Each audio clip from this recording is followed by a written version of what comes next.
Chestnuts roasting on an open fire. That's where you headed, boy. To pine oil heaven. Chestnuts roasting on an open fire. That's where you headed, boy. To pine oil heaven. Chestnuts roasting on an open fire. That's where you headed, boy. To pine oil heaven. Chestnuts roasting on an open fire. That's where you headed, boy. To pine oil heaven. Chestnuts roasting on an open fire. That's where you headed, boy. To pine oil heaven. Chestnuts roasting on an open fire. That's where you headed, boy. To pine oil heaven. Chestnuts roasting on an open fire. That's where you headed, boy. To pine oil heaven. Chestnuts roasting on an open fire. That's where you headed, boy. To pine oil heaven. Chestnuts roasting on an open fire. That's where you headed, boy. To pine oil heaven. Chestnuts roasting on an open fire. That's where you headed, boy. To pine oil heaven. Chestnuts roasting on an open fire. That's where you headed, boy. To pine oil heaven.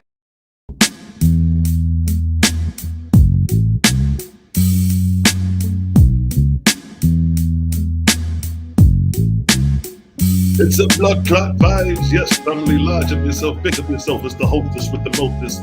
Select the Selah Shalom on the ones and twos. You know how we do. It's the vibes.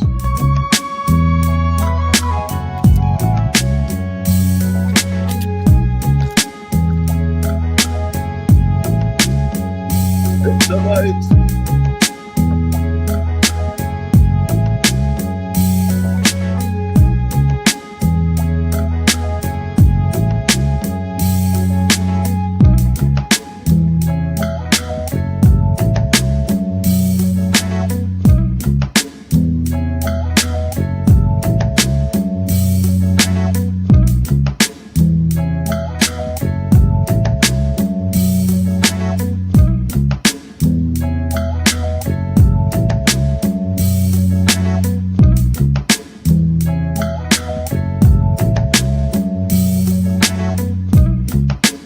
Yes, family. Large up yourself, big up yourself. It's the hostess with the mostest. Select the Selah Shalom on the ones and twos. Oh, how we do. The vibes. Give me a one in the chat if you can hear me clearly. Give me a one in the chat if you can hear me clearly. I didn't do a mic check, but we back at it.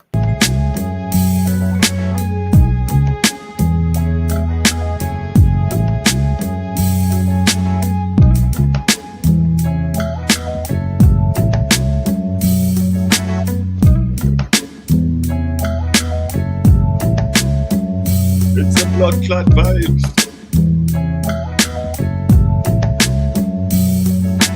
Y'all can hear the iPhone. Y'all can hear me live and direct.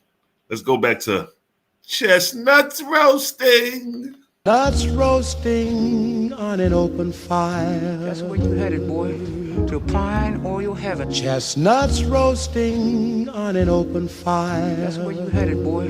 To pine oil heaven. Chestnuts roasting on an open fire. That's where you headed, boy.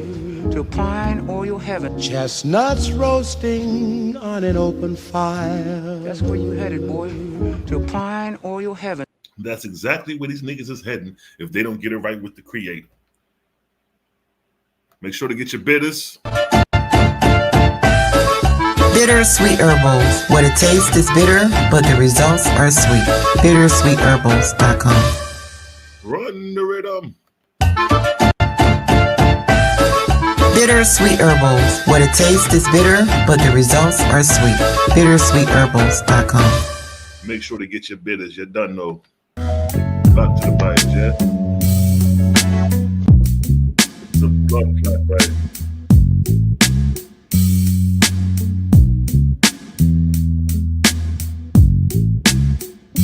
It's a blood clot vibes. Yes, family. A wicked intro that to them.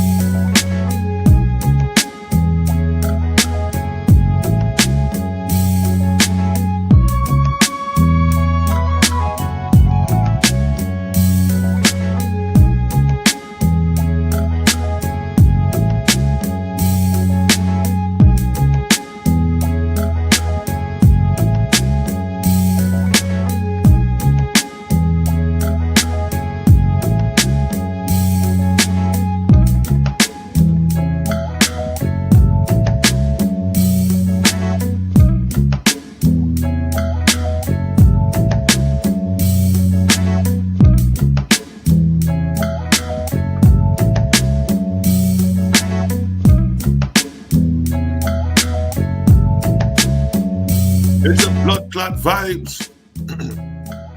Yes, family, I see the family chiming in. Deshaun, I see you. Scoop, I see you. Dominique, I see you. Peace to the righteous God. Nat DZ in the building. I see the bronze yogi. Got the yogi in the building.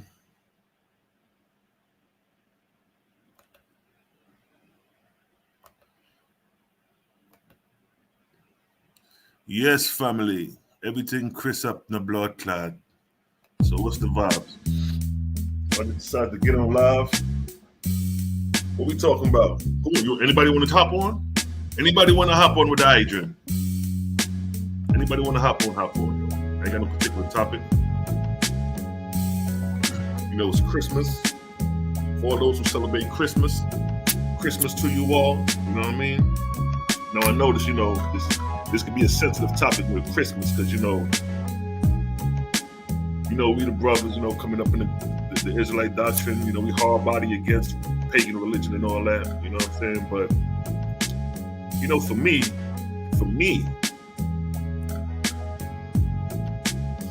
I don't overdo the religion, the holiday thing, you know what I mean? Like, I don't be out there stressing Thanksgiving, stressing Christmas. We know the history of these things. We know the history of these holidays, you know what I'm saying? But I remember as a kid growing up, celebrating Christmas, doing the whole Christmas thing, whatever.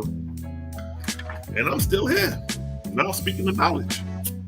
Meaning that to say, you know, we have a lot of Israelites that, you know, is against Christmas, you know what I mean? Rightfully so.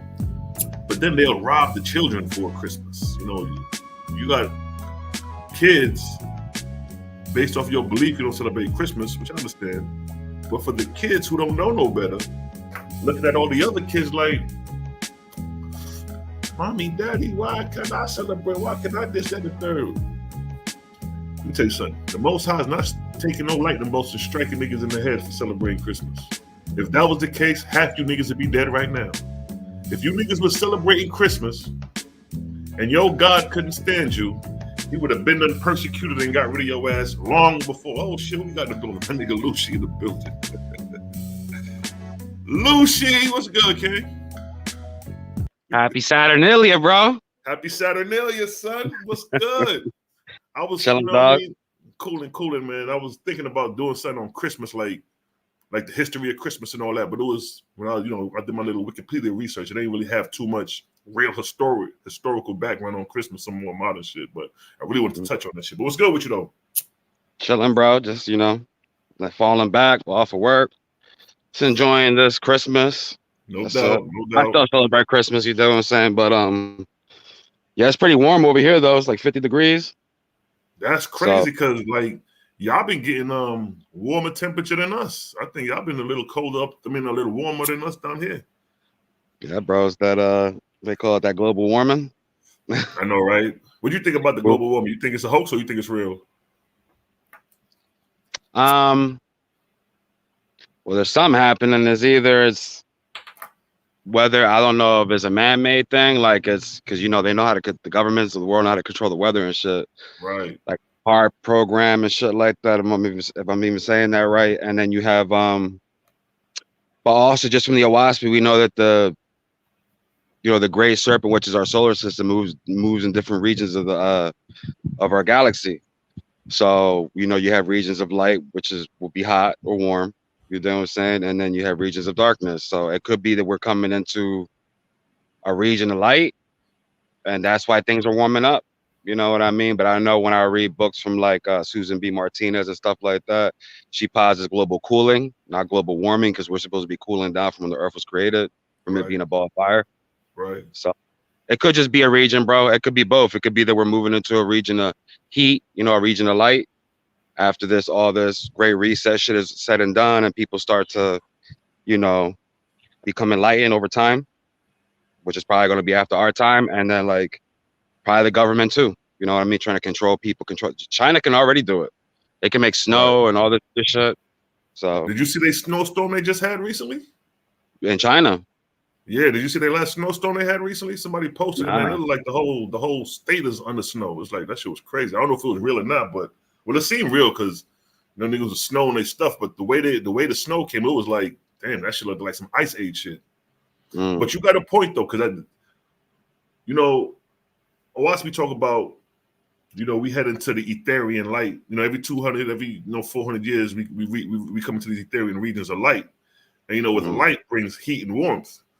So I kind of was agreeing with that. Like if it is getting hot, maybe we're entering a sub-dan or something like that. But then it's still right and exact with the global cooling because the vortex is slowing down. You know what I mean? Yeah, man. It's just strange. I'm just used to it being like, super cold, and it's rare that it ever snows on Christmas where I'm at, but it's usually colder than 50 degrees. It's probably like 40, 35 degrees out, but no, it's like 50 degrees. Like it's a little warm out here. So it's a little strange, you know what I mean? Like, but it's raining out here. It's raining cats and dogs out here and shit. You said it's raining? Yeah, it's raining out here. I don't like rain on Christmas, you know what I'm saying? But oh man, yeah, that rain, boy. We ain't had no rain in a minute too. It's crazy because just either yesterday or the day before, I was just saying how we ain't had no rain in a minute, and now we getting these rain showers. That's crazy. Oh, you remember the book Life in the World Unseen? Hell yeah.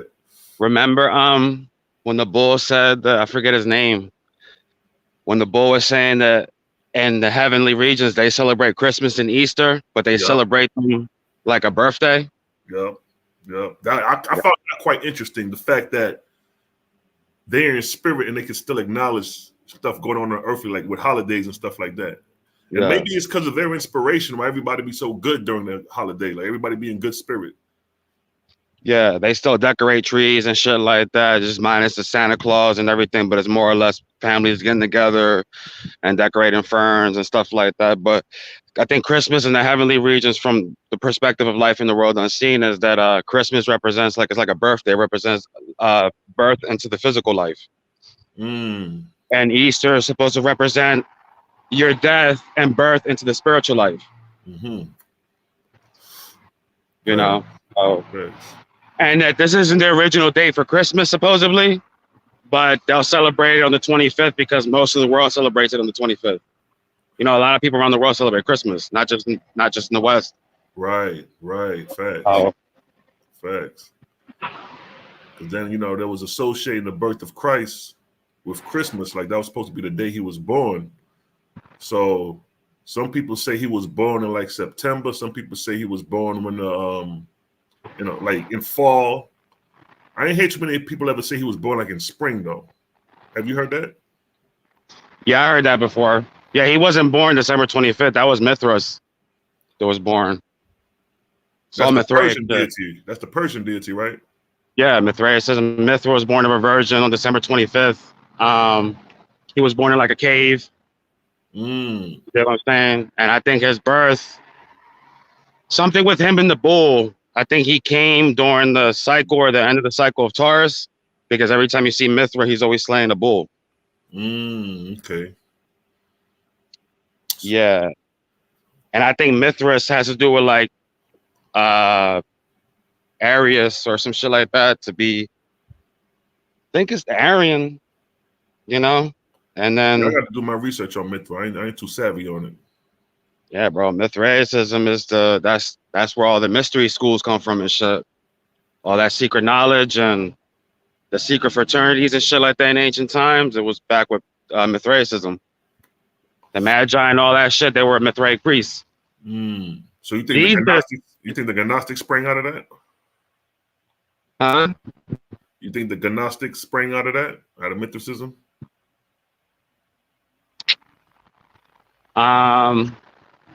I'm not sure. The Gnostics, probably, because Egypt excelled in the mystery schools. You get what I'm saying? So, but I'm not sure because I never really did too much research on the Gnostics and shit. So I have to do my research more on them and then more on the mysticism. I'll do some more on that too. Let me cross this street. I'm trying to go somewhere where I'm trying to hear you. I don't want to be in the crib. But I'm trying to get off the street too because there's too many cars. It's hard to hear you. My headphones won't work. Every time I go on StreamYard. Got you. You in Philly, right? Yeah, in the northeast part of Philly. That's cool. That's cool. Good, good, good. I was wondering. I said, I ain't seen you in a minute, bro. I was like, where you at and shit? Make sure you good and shit. You know, everybody be going through their life struggles and shit. I be going through mine like a motherfucker. Yeah, no, bro. I just lay low, bro. I told you, I'm not like active on Facebook like I used to be. You know, probably when I get my own little spot or whatever, and I transition the spot that I want to be more comfortable, I'll probably start making videos, shit again, and live streams, and being more active. But laying low, just enjoying life. You know, trying to discipline myself, experience this life. I'm not really trying to, you know, be out here arguing niggas all the time and debating and shit. I mean, I want to. You're right. Because sometimes it get niggly, bro. You know what I mean? But when it's Scholastic, it's different. But you know, the atmosphere that we're in, it turns personal with cats. You know what I'm saying? Did you see the debate with Jabari and what's that dude? The white guy. Damn, I forget his name. He's supposed to be like a PhD. I think Richard Carrier or some shit. Yeah, Richard Carrier. I didn't see the debate, but I seen the aftermath. I was watching some of it when I was at work, or listening to it, I should say. Okay. And I heard when Unc and Garfield got on there, and they started basically saying that, you know, Jabari didn't show no sources or whatever, and then, you know, you always have Sanetta big enough for Jabari and shit like that. I noticed, I don't, you know, the Jabari, he's a smart dude or whatever, but he's also very disingenuous. Like, I think he knows that all shit, like, he keeps saying shit was stolen out of Egypt, which wasn't the case. And I don't know if he genuinely believes that everything started in Egypt, or he just does that to pander to his people, his community.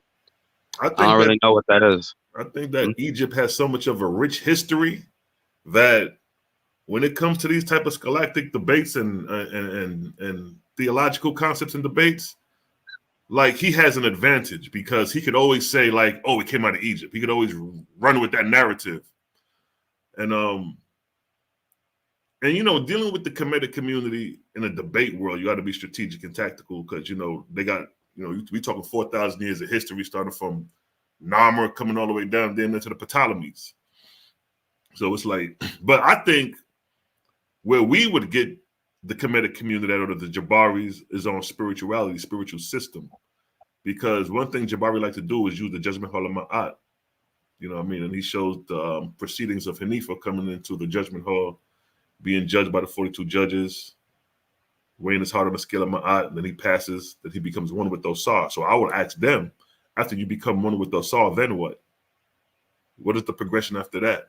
Because the OAHSPE teaches us that, nigga, we progress like school. You know, you continue to progress and ascend. But if Asar is the top and the peak and the ceiling, that's like graduating the 12th grade and you're stuck there. You know what I'm saying? Mm-hmm. I think a lot of then when it comes to the Egyptians, don't they believe in like reincarnation or something like that? Like to come back or to like live? I know they believe in going to the spirit realm. And I know they mummify like pets with the king and stuff like that in the family because they believe these things will cross over with them, and they put food in their tombs. But from my understanding, I think they're supposed to like, it's real materialistic when it comes to Egyptian spirituality. It's more materialism than it is spiritual. Right. You dig what I'm saying? It's something about living forever and the physical life and some shit like that. That was the lie that Osiris told Fatma. Yeah. That you could live in the flesh forever. And he believed that shit too. This nigga actually believed that he could live in the flesh forever. And then he said when his flesh started withering, he's starting to second guess Osar. Like, yo, you said we're gonna live forever, but why my flesh withering away? You know what I mean? And Osar still deceiving him, like, you good, money, that's just part of the process or whatever. So, you know, two things that it's crazy you say that because some cats who study ancient Egyptian, like Jabari, he's an afterlife believer. I see that. He did with he is. Mm-hmm. But then when you come across somebody like Rob Bourne, he don't believe in none of that. He don't believe in no spirit life after death. He think that's spooky. And then you have other, cats who study Kemet who look at the Neterus like Tahuti. He look at the Neterus as actual deities. These are actual angelic or godly, sentinel beings compared to somebody like Jabari, who may rub it off and say these are aspects of nature.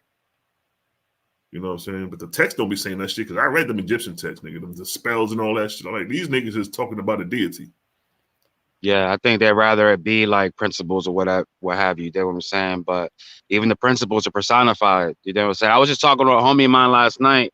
We were talking about the spirit realm or whatever and angels, and he was saying that, he's not like, he's still in the Christian phase. I read OAHSPE to him and things out of it. He says it's a thought-provoking book. He doesn't agree with everything that's in it, but he seems to have an issue grasping how like angelic beings can be like people after they die. And then he believes too that like angels are like, some of them are not even beings; they're just aspects of nature, like energy and shit like that. And I was like, yeah, I could agree with that to a degree. When it comes to what is it, the seven, what is it, Cephas, ooze, and all of them, these are like aspects of the creator, right? No, that's cool. They're Now, you're right, personified. because I'm good you brought that up, because somebody helped me accountable to that. There was like in the Book of Jehovah, it says man rose up with east and ooze. So they asked me, are these angelical beings or are these? Because I told them like ooze is a time period, but now here it's being described as a force or an entity, an intelligent entity. So I was like, damn, that's a good point. You know what I'm saying? Yeah, Right so they now. might be aspects of the creator personified. I told him that's as far as I go with that, just that aspect of it. But as far as the government and things of that nature, I said, you see the governments ran how they are on earth? I said, in like manner, I told him, as it is below, so it is above. As it is above, so it is below. I said, the reason why we have governments and things of that nature and we're governed is because people are governing the heavens. And the whole aspect of angels becoming, or mortals becoming angels when they die, that's because God's not going to have a different species or a different kind of people govern over human beings. Other humans are going to govern over other humans. Right. You know what I Fact. mean? Just like in this life, humans govern us, whether they be judges or politicians, whatever, they're still human beings, just with Fact. different level of authority. They can make Fact. shit happen as opposed to you not making shit happen. You know what I mean? They can make a couple phone calls and things will move for them. You know what I mean? It's the same thing in the spiritual realm. But I was like, they're not, you know, a separate creation. Like God created all the angels out of fire and water and shit like that. There might be some shit like that somewhere, but nah, most of the heavenly hosts, I said, they're just people. They're Fact. nothing, your demons and shit. They're just people, fucked up people who die and cross over and don't want the light. You know what I mean? Or got beguiled in some type of way or enslaved or some shit like that. And I had to explain that shit to him last night. Like, Mm. he's like, so when you die and you go, like, what happens to you? I says, case by case. It Mm. depends. Fact. You can read the book of divinity, but that's judging based off of you being a faithist or Zarathustrian. And I had to explain that to him. Mm-hmm. When the book used Zarathustrian is speaking in an earlier time when Zoroastrianism first came onto the scene, but you could be a faithist and it be the same shit. Like, and I told him, a faithist is anyone, doesn't matter what religion you're in, as long as you seek to be one with the Father, That's you're a right. faithist. Pinpoint blank. You don't gotta read OAHSPE, agree with the OAHSPE. Exactly. Just seek to be one with your Father and treat your neighbors as yourself, and Right. you be good. You know what I'm saying? But as far as your entry into spiritual life, that depends on how you die. You know what I'm saying? And also what kind of shit you was getting into, your diet. I was talking about spiritual grades or whatever. If you're a person who eats meat, you could be good all day. You could be out there fucking doing community service on your own accord, helping people, helping the old lady up the street with her decorations and her groceries and shit like that. You know what I mean? Helping women deliver babies and shit, going out to the hospitals and visiting the sick and all that. But if you're an eater of meat, when you die, regardless of how good you was, when your ass enters spiritual realm, you're going to be at grade 1. So Right. essentially, you're going to be running butt ass naked in the wilderness with the animals like Adam and Eve was doing. That's what I was telling them. Looking for that atmospheric vapor of that meat. That's what I'm saying. So that's what's going to happen. And for some people, that might be a good thing. Because he was like, he said he heard that some people say when you go to heaven, all your memories erased and you get a new name. You don't remember who you are. I was like, I could believe that happens, but that doesn't happen to everybody. Right. If Even though you eat we meat, talk about, in fact, because even though we talk about the forgetfulness of this entity when they cross over, and then they'll be revised or, brought to consciousness of who they are.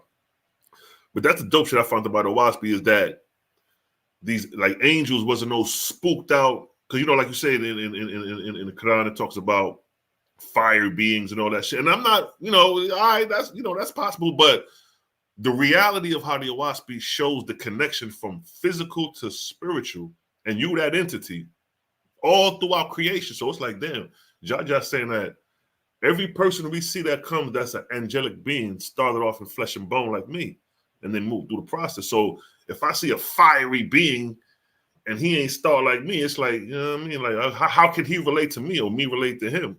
But if an angel is 1,000,000 years old and he started off with a terrestrial body and he had a hard life, 1,000,000-year-old angel coming to me talking about his struggles. And here I am, maybe 1,000-year-old angel or something like that. So that's the dope shit about OAHSPE. And the angels ain't even supposed to reveal themselves to mortals, at least the angels of Jehovah. So if the angel even reveals himself to you, and he chooses to reveal himself, like you read in the book of Daniel or whatever, I was telling my mans last night, I'm like, he's like, are you sure these beings are entities? I'm like, yeah, bro. I was like, he's like, what does angel mean? I'm like, well, angel comes from the Greek angelos, and it means messenger. But when you go to the Hebrew, it's malach. And I was like, when you have an im at the end, it's plural. So you have malachim for angels. And, I don't know how you say it in the Greek, but it's angelos. You know what I mean? So I was telling them that an angel, as far as those two languages are concerned, it's just a function. You know what I mean? Your function is a messenger. I could be an angel. You could be an angel. When you get on YouTube and you're giving out these messages and shit like that, you're functioning as an angel. And that's what they don't catch. That's what they don't catch right there. They forget the fact that angel means messenger, but they stop there. They just say messenger. But no, who's carrying the message? It got to be a human being or some type of intelligent being to carry a message. Some kind of medium. A cloud of smoke just carrying the message. That don't make no sense. There got to be a medium. Exactly. There has to be a medium. Some kind of mediumship. There has to be some kind of channel. You know what I mean? So there got to be some kind of middleman to deliver that message. But I was also explaining to him that what's the point I was trying to make? That the angelic beings are not supposed to reveal themselves to you. So if they choose to reveal themselves to you, you get what I'm saying? You have to be on guard. And when they choose to reveal themselves, like you read in the book of Daniel or the book of Ezekiel, when they see the cherubim and they got 4 faces and they got eyes all over their wings and their body look like, embers all over their body. He's like, that shit sounds frightening. I was like, that's the point. They take those forms to frighten your ass so you can do what they want you to do. Because that's not some shit you see every day. Exactly. I'm gonna freak the fuck out too if I'm chilling here right now talking to you and some nigga just shows up in front of me looking like Barrow sitting on a throne and shit with rainbows, lightning and rainbows around them and shit like that. I'd be in awe. You know what I'm saying? Like, look how the in the OAHSPE how it says one of the evil angels from Sodom and Gomorrah disguised himself like an angel of light with the crown, sparkling gems, and had everybody like, yo, this is God right here. Because it was Abraham and his people. They all seen it. He said, who are you? The nigga said, I'm God. Abraham said, I'm your servant. No questions asked. I was like, sheesh, look at so, and that's being brilliant. That's not showing how demonic a nigga could look. You know what I'm saying? Nigga come at you looking like Jeepers Creeper type of creature and shit. Yeah, because they have that, the heavenly region is mentalism. And I was explaining that to my mans last night too. I was like, like in the Life in the World Unseen, the same book. I love that book, bro. That's why I keep going to it. But that's like one of the best precursors to OAHSPE. That's it's so practical. You know what I'm saying? Exactly. But like even with age, he said he seen the guy that looked like he was middle aged, and his spirit guide basically is Asaph, said that here in the heavenly regions we don't assume age because age works differently in the spiritual realm. Right. When you keep growing in strength, love, and wisdom and light, you look younger. Right. Because when you get old, it's like a sign of corruption. We get old, we get fertile, and we die. We expire. Exactly. But in the heavenly regions, when you look old, it's a sign of corruption.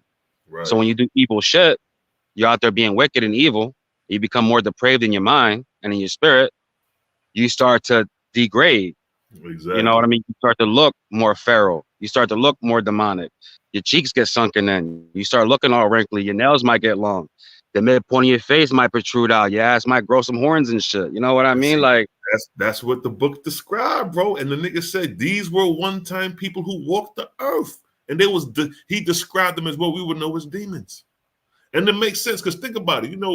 Back when you was in high school or whatever, you may see a little shorty may have been looking nice.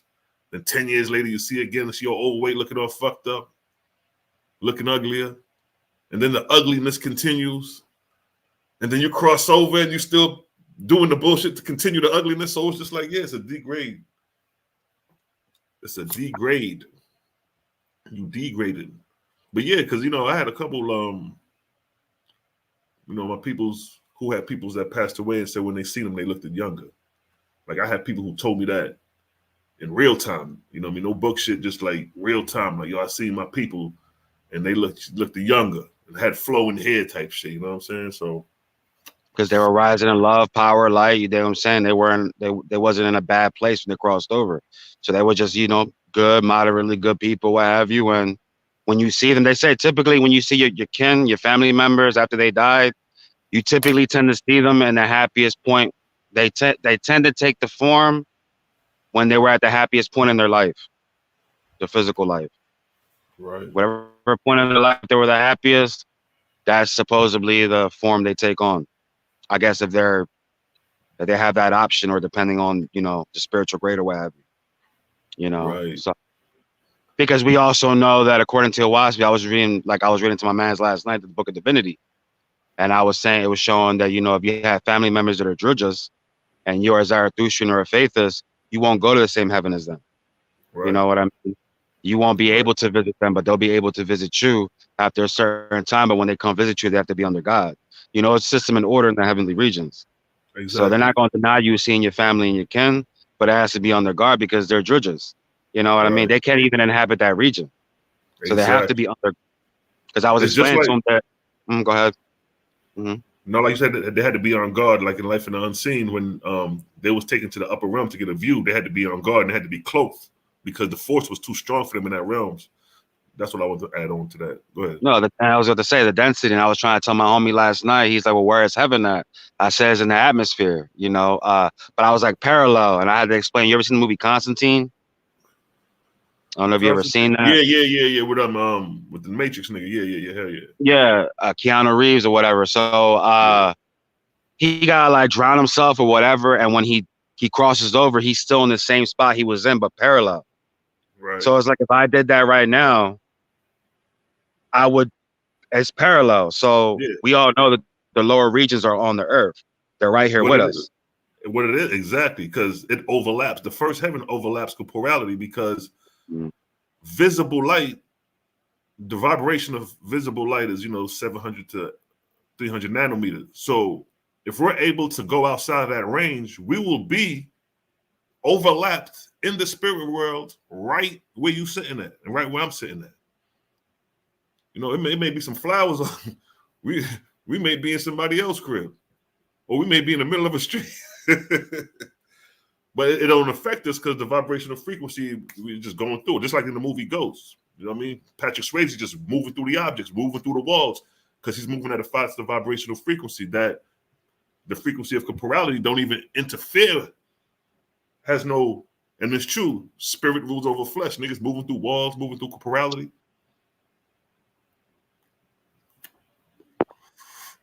I don't know if you ever tried these, bro. These are not tobacco. Fucked it up when I lit it, but this is rose petal wrap. Made out of rose petal. I heard about the rose petal. This shit's I heard good, the bro. natives used to be on that. The indigenous. I had another homie. He showed me some shit. Some shit that the natives was, some tobacco shit that the natives was doing, and it's like you got to sniff that shit. I was like, this nigga. He's like, boy, that shit cleanse you out. I was like, I bet it do.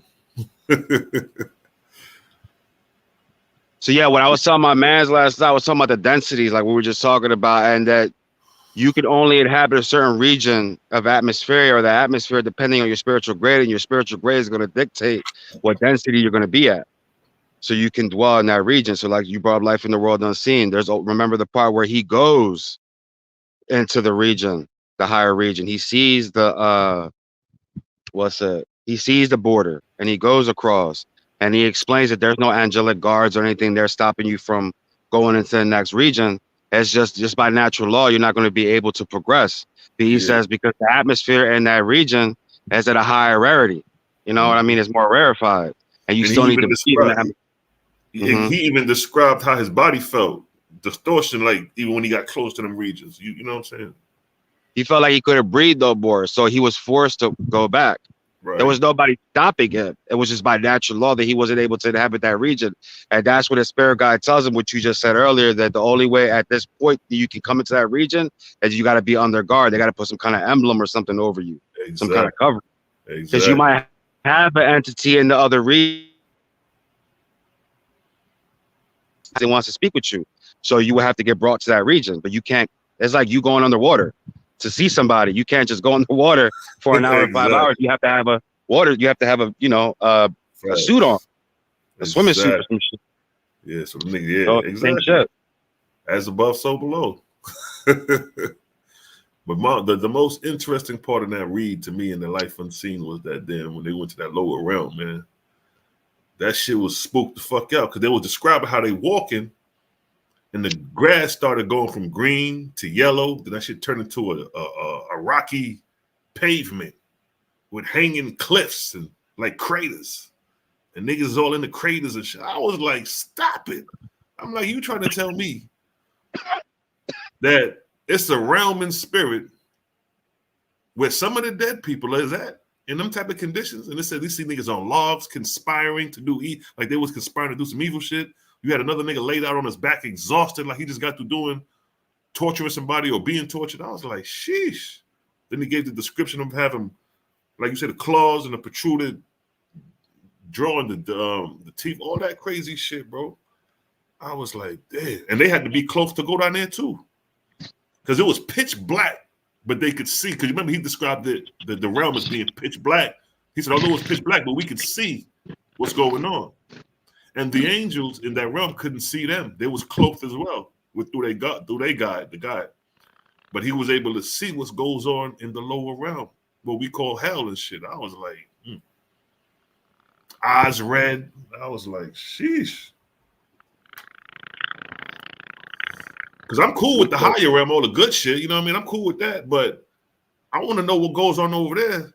So I know every time I think about doing some wrong shit, I'm going to think about that pit. Like, all right, damn, I don't want to be there. Let me got them straighten up. You know Yo, Selah, real quick. Who's this weirdo in your chat? Incredible Longs? You know who that is? Incredible Longs? Nah. Yeah, you got some weirdo in your chat. I think he's not with the conversation, but I don't understand why he's watching the video. He said we some weirdos. You know what I'm saying? Like, we weirdos, why you here, bro? Why you among the spiritual minded? You know what I'm saying? Like, that within itself is weird. You're not greeted here. You know what I'm saying? You're not welcome here if that's the case. So if you know you're not welcome, don't come here. In reality, you the weirdo. Yeah, I wasn't even really looking in the chat. I was just paying attention because I read the comments sometimes. I want to see people asking questions or whatever, but I just seen them on there. Like, bro, what are you doing? Like, you just early in the morning, you just want to agitate. You got the spirit to agitate and argue with cats. Probably don't know a goddamn thing. Don't know shit. Just know that it's Christmas. Probably against it. Probably just learned that shit was from Saturn and shit like that. And now he's on here like, y'all some weirdos. Bro. Oh, he said that's Caleb. He said that's Caleb. That's the cat I debated. Oh, no wonder. What cat? That's the cat I debated a couple years back, I think. Yeah, man, that shit is wild, man. That shit is wild, yo. See, sometimes when we talk, it throw people off because we're not talking doctrinal talk. We just talking and conversing about, you know what I mean, information, books, just freestyling. Yeah, that's all it is. So some cats get caught up, just like when they converse about scripture and Revelation and they talk about the 7-headed dragon and the 10 horns and, you know what I mean? Mm-hmm. That's all allegory, metaphorical. But yeah, you know me, man. It's like, shit, I don't stay to that shit. Bring that shit to the ring, to the debate, and then get your goddamn head chopped off, especially if you come with Bible. And you haven't heard from Zion Lex or her. I've seen his page. He hasn't referenced a OAHSPE, nothing. He doesn't even reference the debate. I guess he's waiting for what? Siletta to drop the actual video. Did he ever drop it? He trying to put that shit behind because Mally dropped it and then did the slowdown on it, and it was plain to see. Like, my nigga, like you came with 5 verses, and I came with over 100. You know what I mean? And the whole point is which book is better for our people. So you're supposed to be inside the Bible, proving how it's better for our people than the OAHSPE, and he didn't do that. He went to an outside source and started talking about the 15 billion years old and all this crazy talk instead of going to what is actual facts according to Hebrew doctrine. Nigga, according to Hebrew doctrine, your creation story started in what, 3761 BC. That's on record, Yale University. You ain't even referenced that. And it's a good thing you didn't reference that because I was going to chew that alive. Because you talking. I went back and watched it. Yeah. I went back and watched it. You definitely gave it to him that second round. I seen the whole energy change because you started seeing him smiling. And he said, "This is interesting." And that's when he came back with that weak ass argument saying that you're saying all this wicked things about God's Bible, but in the OAHSPE, God is called Jehovah. So if that's, but Selah already read to you that evil spirits could take on the name Jehovah. All he's trying to tell you is that your God is an angel, and he's taking on that name. You're just now you arguing some stupid shit, saying that, oh well, if you're saying that God did all these things and the Israelites ain't chosen and shit like that, well, why is the God of the OAHSPE named Jehovah, and why Israel has chosen and they're separated people and all this other shit? I'm like, I knew he got hurt when you showed them slave masters and shit that were black and all that shit. Man, yeah, that's the chosen and shit. He, you know, he didn't have nothing for that because he wasn't expecting that. So, and Sarnetta was stuck. He was like, you know, that's Sarnetta love controversial. So I know Sarnetta was like, nigga, you just got roasted that second round. So really, the second round was the end. And keep in mind, that was for Tazariak. That's why I had the pictures of his camp up there. You know what I mean? So let alone Zion Lex, that shit just shook, not Zion Lex, but everybody who stand on that, because your God is delegating and instigating between Benjamin and the house of Israel. You can't wiggle your way out of that.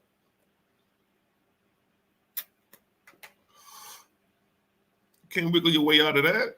How you gonna justify you the chosen people and your God got you committing genocide among each other? And he the same nigga who said thou shalt not murder and kill. Some Israelites have said, well, thou shalt not murder and kill, man, for us not to kill each other. It ain't talk about the other nations. Well, here's the instance of us then. That Judges 20 is us. That Benjamin in the house of Israel. And God is delegating, telling niggas to go give me burnt offerings and sacrifice, and still went out there and lost. I said, what type of demonic shit going on here in Judges 20? And it's supposed to be the Most High God. I know Malachi Maccabee. I seen that little. I seen the little presentation on Paul and Sarnetta. Oh yeah, You and Cosman got on there. I seen that he a monster with that shit, bro. He a monster. Surgical boy, what he did he did on that channel, bro. And then you see how Tazariak tried to step up, and he got his ass handed to him. I kept saying in the chat, I said, wait till the Q&A comes, because that's where the wisdom could be shown and the intellect could be expressed. Wait till the motherfucking Q&A come, and all niggas who had questions. It was just Amon McCarthy and Tazariak, but them niggas couldn't fuck with what he had. Yeah, Amon Ra came in there on some preacher shit. Like, I knew he was gonna do that shit. Like, saying this shit. I'm like, they're always looking for excuses, and they say, and he be the first one that says, lean not on your own understanding. Are we not reading from what the text says? And every time we read it plainly what the text says, y'all cats always go back and put a spin on it. Exactly. So since you try to explain it with a spin, you're leaning on your own understanding. Exactly. We're just reading to you what the fucking text says, and then you tell us we don't understand the text.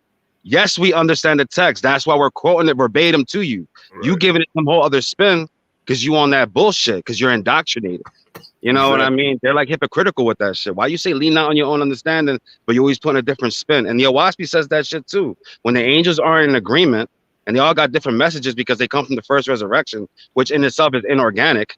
All the seers and prophets they go to preach different shit. The angels of Jehovah and God, you know what I'm saying, who is the son of Jehovah or the daughter if it's a woman, it's all in unity. You know what I'm saying? It's all the same shit. We don't preach different shit. We all in unison with what we teach. Exactly. But they have all these sectarian groups that teach different things about Jesus and shit like that, and salvation and how you should live, how you should keep the Torah and shit like that, and just putting their own spin on shit that we argue against. It's evident that Paul was against the church in Jerusalem. It's evident he was in agreement with them. Right. He was in cahoots with the Herodians and shit like that. Now, were all those letters from Paul? There's arguments to say Paul didn't write all of those letters. Some of the things Paul believed is actually what we believe too. Like his whole concept. That's why it's difficult. Like I know he's not with James and them, but I be trying to figure out sometimes who Paul really is, because like his understanding of the afterlife is in agreement with the OAHSPE. You know what? I remember you brought that up before, and I never thought about it like that in that point, because there was some cosmic. You know what I mean? Like without the discrepancies of what was going, if it was just a nigga out the blue, just saying, yo, I preach creator, you know what I mean? You ain't got it, because, you know, it's kind of cosmotic in a sense. You know what I mean? If you just erase the whole political part of it, erase the fact that he ain't know a nigga named Jesus, just say he was preaching creator and saying like, yo, you ain't got to follow the old ways. I'm like, all right, you know what I mean? Because that's what we doing right now. Niggas ain't really following Sabbath every Saturday on the lunar calendar. You know what I'm saying? Niggas ain't really doing the whole Torah.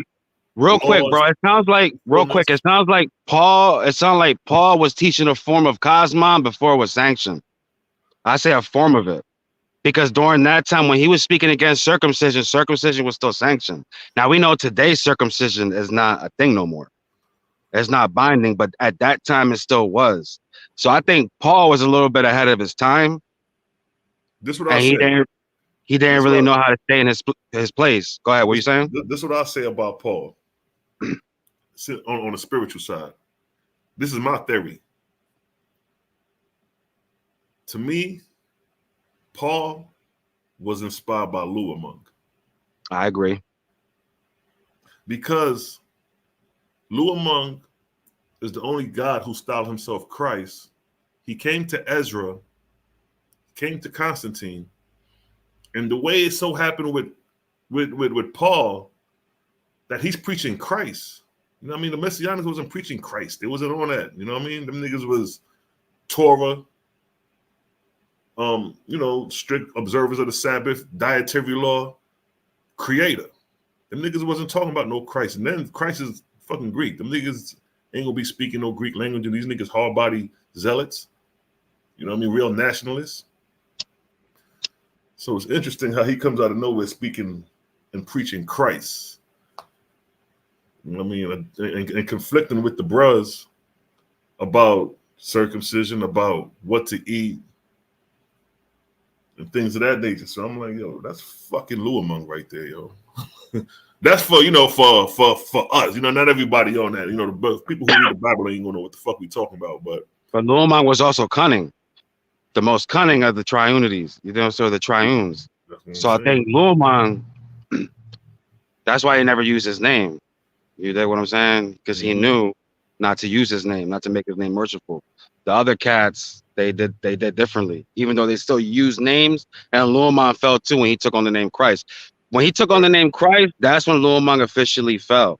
Yeah. He officially became a false god when he took on the name Christ, because according to OAHSPE, it meant all knowledge, and only that could be attributed to the Creator, not to no one else. So when he took on Christ, he took on that mantle, he became false. But prior to that, remember the OAHSPE says he wasn't considered false because he never made his personal name worshipful. Exactly. Because prior to Christ, he went under the auspice of Holy Ghost through Luamung. By that time, the Trinitarian was set up in the heavenly kingdom. So when I seen that it was the Holy Ghost that came to Ezra, I was like, nigga, they go Luamung. That's pre-Christ. You know what I mean? So around, you know, Luamung and them, they started the Trinitarian around like 8th, 7th century BC in the heavens. By the time you get to Ezra, bam, they already established, and now they're looking for the immortal war to inspire so they can start their base on earth. But when Paul talks about the transfiguration or whatever, I think it's Paul that tells you that flesh and blood doesn't inherit the kingdom. Yeah. I wouldn't argue everything. Paul said, because that part on celestial and terrestrial is right and exact. And the principalities and shit. He says we're not against flesh and blood, but against spiritual powers. That's probably Luamung giving them that shit right there. That inspiring. Yo, but Luamung knows that there's principalities. And at the time, remember, they were dark. You know what I'm saying? Like, they were dark to him. Because they were against him. While he was against Jehovah. But, you know, he's not going to give that whole story. Right. And keep in mind, at that time, he was ruling Jerusalem. You know what I mean? He was ruling Jerusalem. And Baal was in Rome at the time. He was Zeus at the time. In Greece, too, yeah. So look at Paul. Look at that. Paul's journey was in the regions of Zeus, which would be Baal's territory. And he caught some flack when he went up in them regions. So you had Christ trying to inspire Paul to go in the regions of Baal, aka Zeus, to establish bases in his kingdom. Yep. That's crazy. They were at war. You know what I'm saying? And Paul, Luamung's agent. Case in point. He used as a tool, like chess. Niggas are being used like pawns, man, literally. And it shows you how high the inspiration is. And I think Gabriel was still under employment under Luhrmann, right? He was still working for Luhrmann during the whole Paul scenario, I think. Yeah. Yeah, he broke away. He broke away sometime after Constantine. Yup. Yeah, he broke away after Constantine, and then he rose up Muhammad. But And then he Jabril made the coldest, Islam though. He the coldest, man. He the coldest. He the because he was loyal. You know what I mean? He was loyal to Luhrmann. You know what I'm saying? He was so cunning. Yeah, he was the cutting like a fox. Because Jabril was the warrior angel of his earthly domain, so he knew the ins and outs on spirit, flesh and spirit on the earth plane. When the nigga died, how to deal with the spirit when they crossed over. That was all his duty. Dealing with the spirits of the dead and dealing with inspiring to go to war, inspiring to the point to defeat your army. All that is on that nigga watch. So when he created his kingdom, he knew to have a strong earthly base. That's why that's why the Muslims is off the chain right now. Ain't nobody fucking with the Muslims. He got what he wanted too. Remember, he petitioned for Jerusalem to be his post, to reign from Jerusalem, and he wanted 2 billion angelic slaves. And he took that shit by force because you see the Dome of the Rock on the Temple Mount. Exactly. Case in point. He's like, nigga, I'm right here. You got to move my shit, nigga. Yeah, man. Yeah. Jabril is running Jerusalem. See, niggas think it's Israel. No. And keep in mind, that Temple Mount is supposed to be where the second temple was, right? Yeah. Yeah. That's Herod and them. Pre-Herod, that's Zerubbabel and them boys when they was laying the foundation to build a temple. After that second exile, like you were saying. No. I think that was the first exile, if I'm not mistaken. Yeah. The first exile out of Babylon, I think Zerubbabel went in them and started building a temple. Then they caught that resistance from them Samaritans and shit. But yeah, though, you know what I mean? Yeah, they in order for them to build that third temple, they got to goddamn, you know what I mean, push back that rock. So that's crazy. But it seems you look at that with all the war going on, certain areas ain't being touched. That's how you know this shit is highly inspired on a concentrated level, because Tel Aviv ain't being touched. Like niggas having protests, them niggas could go down there, rah, you know what I mean? The Dome of the Rock ain't being touched. You know what I mean? If they would really want to send a sign to the Muslims, look, nigga, look what we did. But they know if they do some shit like that, then Iran gonna get involved, and then there's gonna be nuclear shit going on. Because everything is orchestrated now by mortals, for the most part, I think, because remember, all the major false gods, they've been displaced. The Book of Judgment tells you that all gods and goddesses have been displaced. They don't have power no more. The only ones that have power, they have power on lower levels. They're not up there in the second resurrection running shit like they were back in the day. And you know what it's funny you say that, because it's a part in the Book of Wars Against Jehovah during the when the migration came into Egypt and they started the kingship. And then there's a part in there where it says, and the gods didn't have much inspiration with mortals at this time. And this is like Osiris, like they ain't have no, matter of fact, I could find that verse, but it was like they ain't had no inspiration over mortals at the time. Like mortals was doing their own thing. It was independent. Like, nigga, we ain't, you know what I mean? Like, nigga, we the gods. You know what I'm saying? I think it's more or less the lower petty leftover generals and shit like that from Luhrmann, Gabriel, Ikanes, and Kabbalactus' kingdoms. I think they're just working more close with the elite when it comes to the globalists and shit like that. Because I was remember reading somewhere, it was Seventh Era Productions or whatever on YouTube. When the bull, when he was talking about the cycles, he was saying that the cycle Baal and Astaroth were in, even though that shit's long been over, we're feeling the after effects of that shit now. Facts. Like, the way Baal and Astaroth and them wanted it would have been like how things are today. It kind of like the cycles when they go, they kind of linger and shit. Right. Yeah. So we're like in the after effects of that cycle. This is the withdrawal period. You know, we were withdrawn from that shit because, like you say, a lot of their names are still ringing out. Although they don't have temples of worship, the previous, like the modern day gods, like Luhrmann, Jabril, they still have a long way to go because they actually have places of worship. But like Osiris, Anu, They may be The on their whole way up God. out of here. The Man, whole God. Anu, he may be here for him. I don't know, because Anu did some shit too. He spawned this whole shit. And it says, as long as the name Lord God are being worshipped, nigga, you stay in your ass right here. But he may still skip up out of here. You know, he may still skip up out of here. You know what I mean? Well, he was he was under Ahura. Ahura turned around. Right, exactly. You get what I'm saying? But Ahura may not as went as far as Anu. You know what I'm saying? Anu was jealous of Ahura. He ain't like the fact that Ahura turned a new leaf and got to that position that he was in.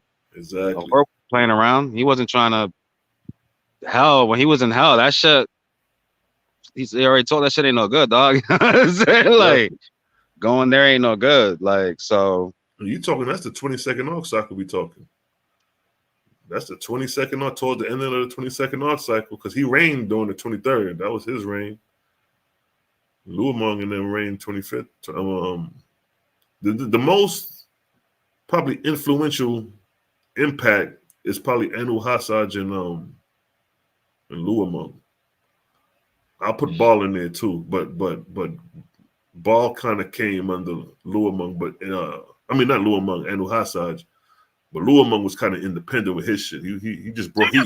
He broke straight from True God and started his own shit. He wasn't like a sub general under another false god. I think Luamong was co-opting a lot of shit. You know, Luamong was doing a lot of groundwork. Remember, it's like out of the Triunes, he was the one that was out to actually go into battle while Ikanasa and them were building their kingdom. Yeah, because you know they was fighting. When Luamong came on the scene, they was going at Ball and Astaroth hard body. And that was a triangle war. That was Baal, Astaroth, and Luamong going to war with each other. Right. And Luamong over there whooping ass. And that's where Jabril coming at, because Jabril over there, top general over there whooping that. He goddamn took Baal down, my nigga. Like, he took a nigga that reigned for damn near 4,000 years down. And threw him in the hell. What's the name of the hell? Mathkovishnu or some shit. Whoever Constantine defeated, that was Baal's like general. Yeah, what was that? Gabriel would have Bridge. Yeah, Gabriel would have. I forget. I gotta see. It was some Caesar he went to battle with. I forget. I gotta go back and look at it. And it was at the bridge of Malivian Bridge, 321 or 322, 321 or 323 AD. One of those dates. And that was the ending of goddamn Baal as we know it, and the rise of goddamn Luamong in the heavens, and the rise of Constantine on earth. That's when he showed Constantine the cross, right? The Kai in a row. But then they got a picture of Peter. I mean, not Peter. Yeah, it's a picture of Peter and Paul. And in between them is the Kai in a row. That's when I seen it. I was like, yo, that's fucking Luamong right there. But it's Paul. You know what I mean? It's close to the first century. It's like a depiction of them niggas on the wall. It's like a, you know what I mean? Image, but it's the Kai in a row, and they go Paul, first century Paul with the Kai in a row there. I'm like, look at that shit. So real quick, back to the comment section. I guess Incredible Long's problem is that he sees that people don't practice OAHSPE, so the OAHSPE is trash. So that's the argument anybody will use with any book. Then you dig what I'm saying? Because just because people don't practice it, don't mean that the moral concepts aren't there. It don't mean that they're not. And that's a vague statement. That's a vague statement. Because what does practicing it mean? Like, nigga, say don't eat meat. Some of us don't eat meat. You know what I mean?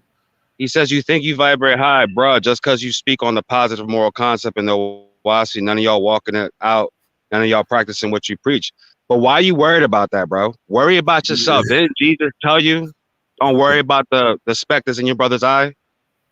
Right. If a person's being a hypocrite, bro, that's for them. That's them committing a falsehood to themselves. They got to deal with that. You don't got to deal with that. What you're doing is you're cheating yourself, and you're looking for excuses because you're probably a hypocrite too, which I know you a hypocrite. You just showed it. You don't vibrate high because you took your time to come on here knowing you don't agree to just argue with niggas in the chat. So right off rip, your spirit is off. Just off rip. See that? You get in school, young man. Young Caleb. You argue with people in the chat for, bro, on Christmas. Even if you don't celebrate Christmas, get some joy in your life. Go do something positive. Go help somebody. Vibrate high. If you feel that cats that read the OAHSPE, cats in this channel, people that are in creator gang or whatever, are a bunch of hypocrites, well then go be better. Go show better. What you hear causing discord for? You actively trying to agitate, and you know you are. So you know you got a spirit of wickedness on you or in you. What's up, bro? Yeah, don't get Louis started, boy. Got that fiery spirit of Osiris in him. Just doesn't make sense. You just wake up early in the fucking morning to just have discord to show discord for what? You jealous? You mad? You hating that OAHSPE's on the rise and shit like that? You know what I mean? You thought you had something. What are you, your Urantia reader? What do you read the Gnostic Gospels? You know what I'm saying? Because obviously you don't like the Torah. What kind of shit you spit some wisdom in the chat? Have an argument. Don't just tell cats you know what you believe and don't specify what you believe in. You coming in here like you some type of adept, like some kind of gatekeeper and shit. Bro, chill out. Enjoy life. What's up with you, dog? You got 2 kids in your profile. Worry about your kids. What you worrying about adults for? Oh, right. What you worried about adults for, man? Who talk like that, man? You think we sit around and talk about other niggas about how they not following the laws of the like, nigga? We live now. We hip hop generation, nigga. We come from the hip hop culture and background. Ain't none of you niggas was born in Jerusalem under no Torah. You know what I mean? It's like, yeah, like they talking about that hypocrite shit, bro. Like even the OAHSPE tells you truth is truth, no matter if it comes out of the mouth of a mouth or a babe or the pen of a fool. Right. Truth is truth. Truth is constant. Truth don't change. I can be a liar and tell you the truth. Now you don't believe me, that's my fault because I've been a liar.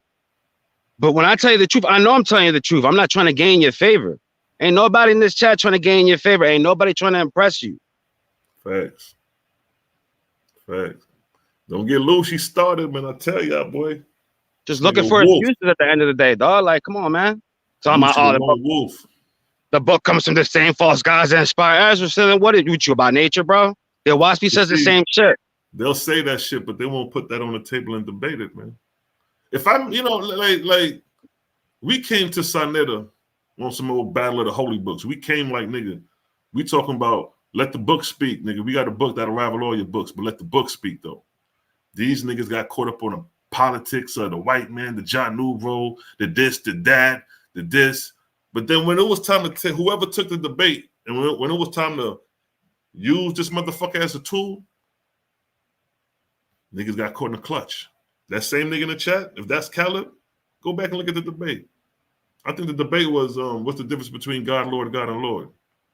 And the difference between a creator or something like that. Nigga, you know he feels what I'm saying.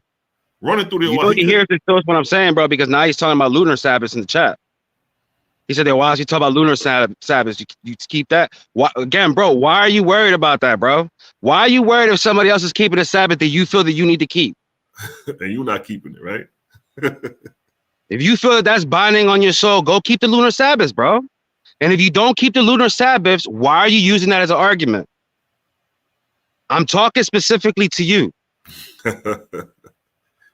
Get him. You know I'm talking to you. I'm calling your ass out. What's up with you, bro? Come on, man. You got something going on in your life? You talking about lunar Sabbaths. False gods, the same shit we talking about. You ain't no different, bro, but you're sowing discord. For what?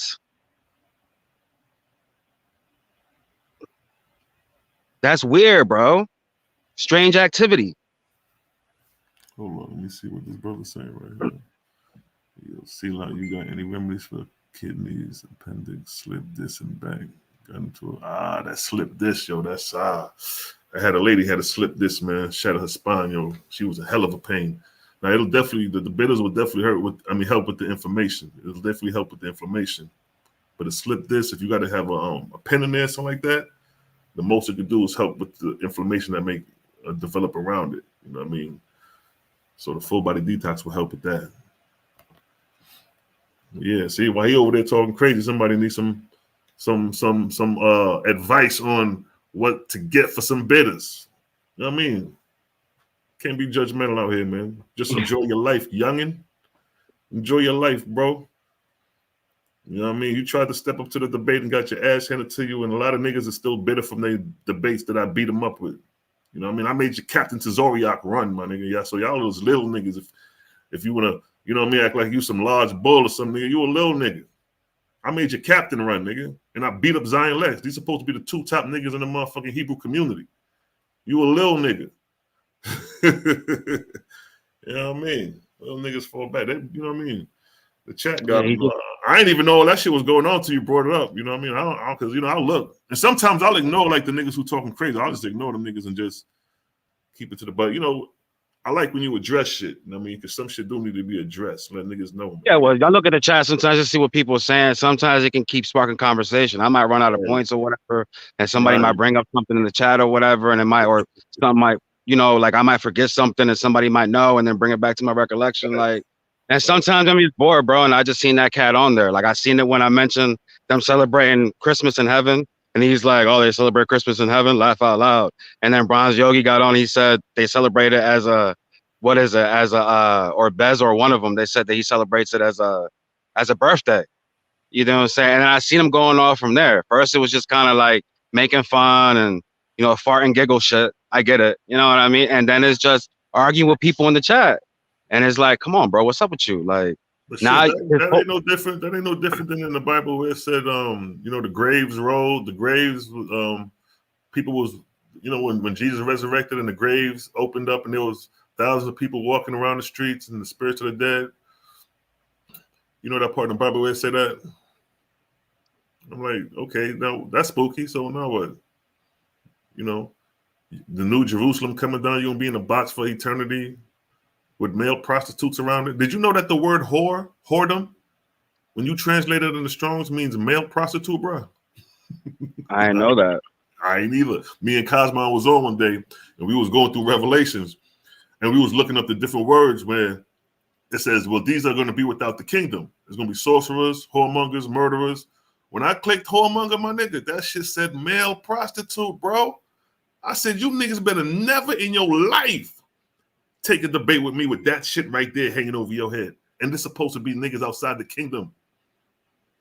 This is the kingdom of God being established on earth, and you got male prostitutes, murderers, and whoremongers, which are the male prostitutes and liars and dogs and sorcerers outside the kingdom. That's how the revelation, that's how the end, that's how the Bible ends. That's the end game. That's why I said, if any nigga want to come to me and talk about Bible, I'm going to ask him, well, what is the purpose? Because the purpose is Revelations 22. It tells you what the fuck is the end game. The New Jerusalem coming down under God from heaven. If you was a good boy, you go into the kingdom, become one with God. And if you're outside the kingdom, or those without the kingdom, are sorcerers, murderers. And keep in mind, this is after the lake of fire. This is after the reign of Satan. This is after the new heavens and earth that you have male prostitutes outside the kingdom. Man, stop playing with me, man. Well, you have that LGBTQ movement now. You know what I'm saying? That trans shit, you got that shit going on now, bro. You know what I'm saying? Let me show you that shit, King. While I got you, let me show you that shit to show you I ain't bullshitting. I'm gonna share my screen to show you what I'm talking about. A lot more kids a lot more people are gayer now than they were in the past. So it's like, and my whole thing is, I don't even have an issue, bro, with like people that are homosexual. I don't have an issue with that because to me, that's just animal lust. That's how I look at that. That's like promiscuous heterosexual sex to me. That's animalistic too. You know what I mean? When you commit, I got you on that shit. I'm just fucking with these niggas for the fact that, you know, this battle of the holy books, and your book ends where you got male prostitutes around the kingdom. Yeah, no. I gotta bring this shit to Sinetta, yo. Fuck that. He gonna crack the fuck up. I'm just speaking on the agenda in general. I think the agenda is just that's bad, bro. Like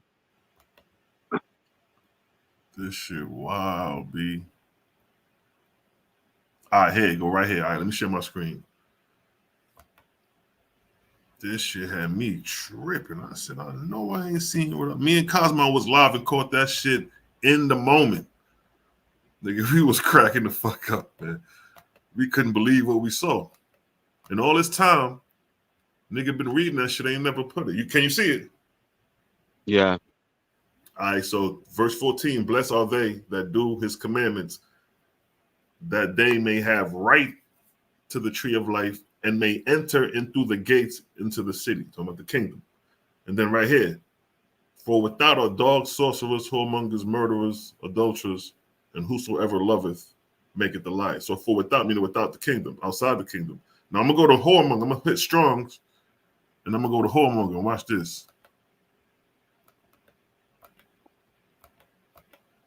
All right, where we at? All right, right there. They go whoremonger right there. Right?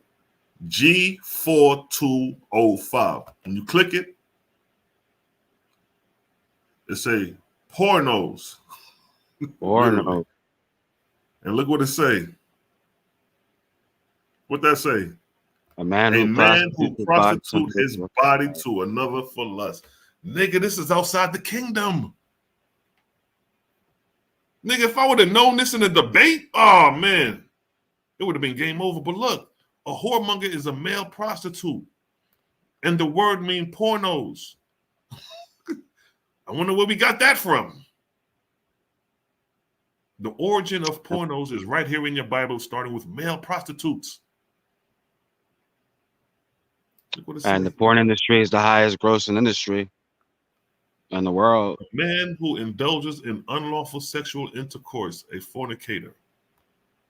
Remember what Hamson was voyeurism. He saw the nakedness of his father, which implies he was watching his dad and his one of his father's wives having sex or whatever. Like, he was a male prostitute. He was a whoremonger. Yo, this shit is fucking crazy, my nigga. It's like, you don't notice Hamson in general deals with sexual perversion. That's how it starts out. Like that, their thing is sexual perversion. Being warm-blooded and promiscuity. You know what I'm saying? If you look at Hamitic people, for the most part, that's where you get a lot of polygamy and shit. You know, genetic diversity out the ass. So you have like a lot of genetic diversity. They over there humping every day. Because you remember in the OAHSPE, it was like, yo, cats was having 70 kids at one time, even up to 100. Mm-hmm. I said, good night. That's wild. Tickful in the building. I see y'all. Davra Cosman, I see you. Sin, I see you. You guys have any insight on Gautama being the gateway in the... Let me see that. You guys have any insight on Gautama being the gateway in the new era of Cosmon? How Native Americans are part, if any part? Well, Cosmon, he's heavy on that, and he talks about how it's a verse in the OAHSPE in the story of Iwata, where it talks about there's going to be one remnant left for the copper-colored people on these grounds. So, you know, that can go several ways, you know what I mean? Because you do have the Native Americans who was here, but then the OAHSPE describes thousands of, like, damn near a shitload of tribes. So, you know what I'm saying? It's just like any other place. You got different culture, phenotypes, nationalities within the state, you know. The concept of 52 states under one banner come out of Iwata. Hey, yo, bro, I'm about to drop off. My phone about to die, so, but I appreciate you having me on. Always, King. Good build, man. Go get warm, son. You know what I'm saying? Yes, sir. I'm gonna talk to you soon. Peace and light, bro. All right, bless up. Sure. Yes, family. But yeah, like the natives, the natives play a huge part in Cosmon. Yeah. You know, there's you got the rift going on right now with the Aboriginals. You know what I mean? So they're saying like the black people was already here. You know what I mean? They didn't come through the transatlantic slave trade. They was already here. They shuffled us around here through the Caribbean and then over there in England or something like that. But yeah, it's a lot of people going in on the nationality. Like, you know what I mean? Black people was already over here. And I don't agree with that. You know what I mean? I agree with that. I agree that black people was already over here. You know what I mean? Shit, my mother's side, shit, they from the Caribbean islands. You know what I mean? They right there in the islands, indigenous to the islands. My father's side, they came from the transatlantic slave trade to the Caribbeans. You know what I'm saying? Yeah, I was talking about the Arabs and the Arabs and the Arawaks or the Caribs. You know what I mean? My ancestry come through that lineage on my mother's side. You know what I'm saying? But shit, if you carry the blood, hell, you know what I mean?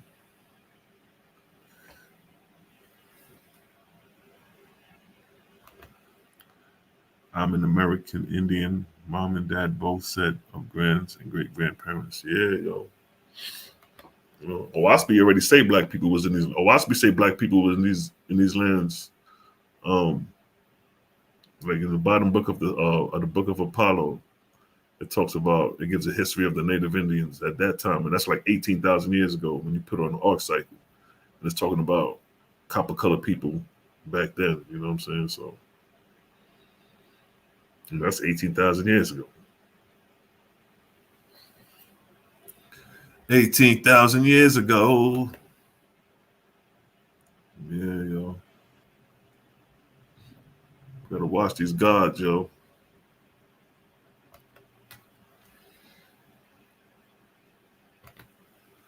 Do your genealogy, the answer are there. Yeah. My brother did his, and you know, we carry the same Y chromosome, so whatever his shit is my shit as far as the father's side. My shit came back to like East Africa, like it had a little Congo in there, some Cameroon was in there. I forget the rest, but yeah, nigga, I'm hard body in the Central Africa. I got that Central African blood, nigga. What you talking about?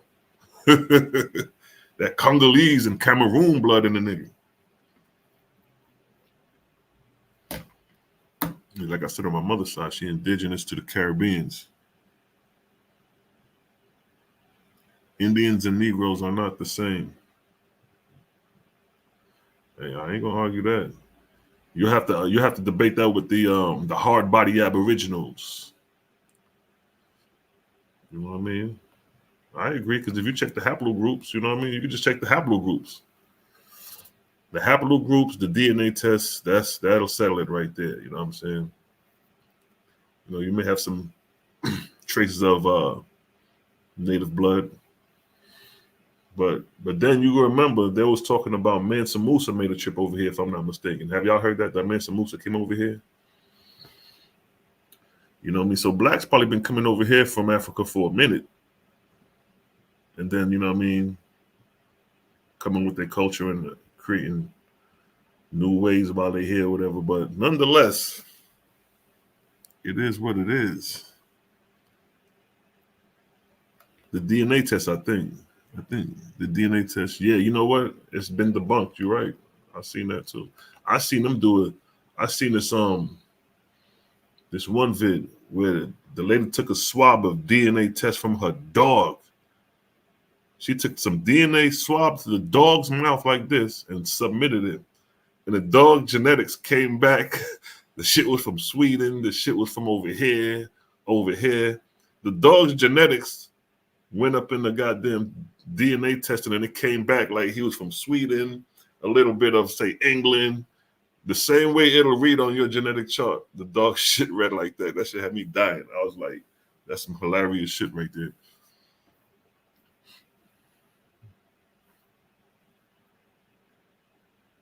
Say Gangs of New York, that's my shit right there. I gotta go back and check it now. Damn, now that you say that.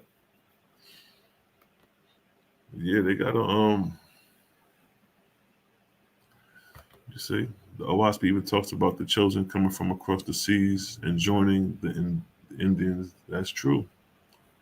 That is true. Because Moses and them, Moses, if we the Negroes, like the brother saying, if we the Negroes, and Moses and them is considered the Israelites, which are the Negroes, they made their migration westward, coming over here. And then they met up with the brothers that was already over here. You know. She said, "We are the land of Israel." That's right. The body is the temple, ain't it? That's Rizzo. The body is the temple.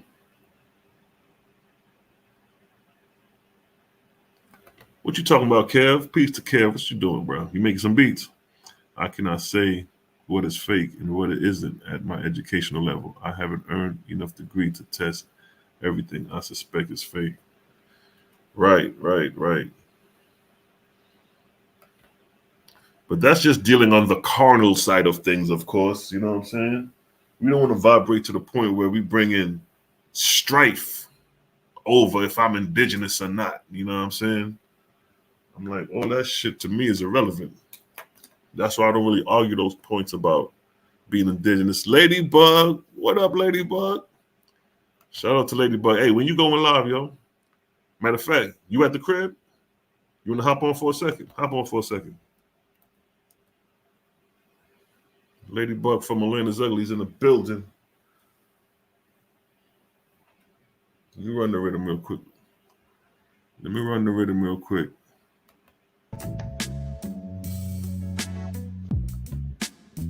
Hop on, Ladybug.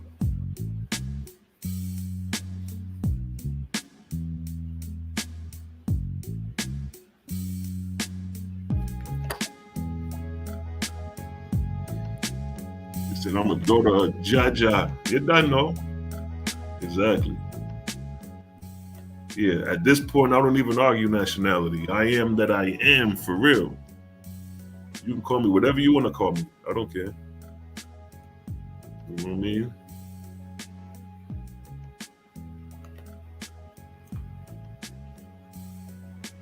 Far from over the waters will I bring their kindreds who worship none born of woman who speak. Yes, I bring it out, brother. Bring it out, Pepe. Pepe. Bring it out, Pepe. That's what I'm talking about, brother. Bring it out. All right. Yeah, we over here vibing. If y'all ain't see episode 2 of Atlanta's Ugly, the hottest weather series coming out the city of Atlanta, y'all go check that out on YouTube. You know what I mean? I did my thing yesterday. Show y'all a clip. Show y'all a clip. Your boy getting busy.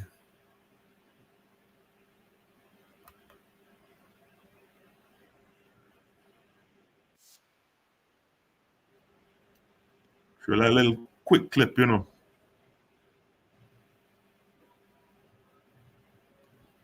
A little quick clip, you know.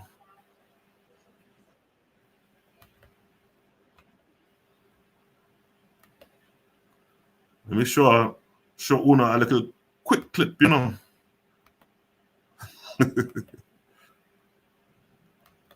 Watch this.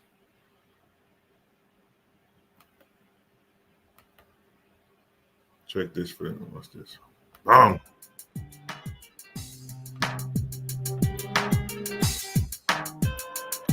Creo que este ya se le acabó su Look at hora. the big homie. Hey, Mr. Reality. Lupe.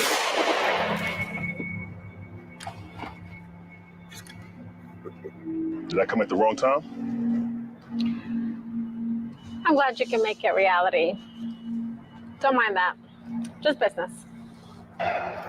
So what do you really want from me?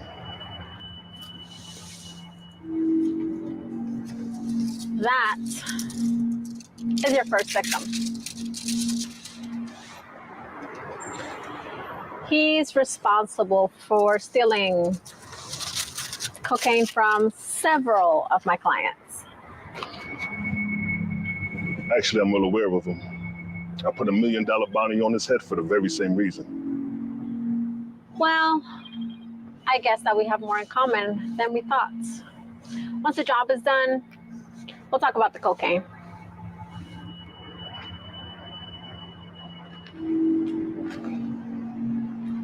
If you don't mind me asking, who's this? That was the head supplier for Money Mafia. He's fired. Bam. There go your boy putting in that pain, fam. If y'all want to go see the rest of that, check me out. Atlanta's Ugly 2.1 on YouTube. You know what I mean? That's what your boy be over here doing.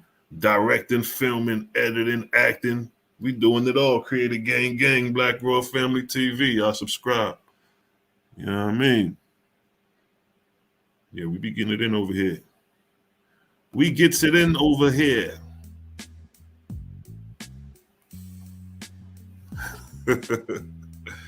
Where's my money? Reality 1 mil. Come get it, girl. Nah, they just short as hell. That's what that is. They short as hell, yo. I'm 6'1". They short. They like 5'2" and 5'3" type. You know what I mean?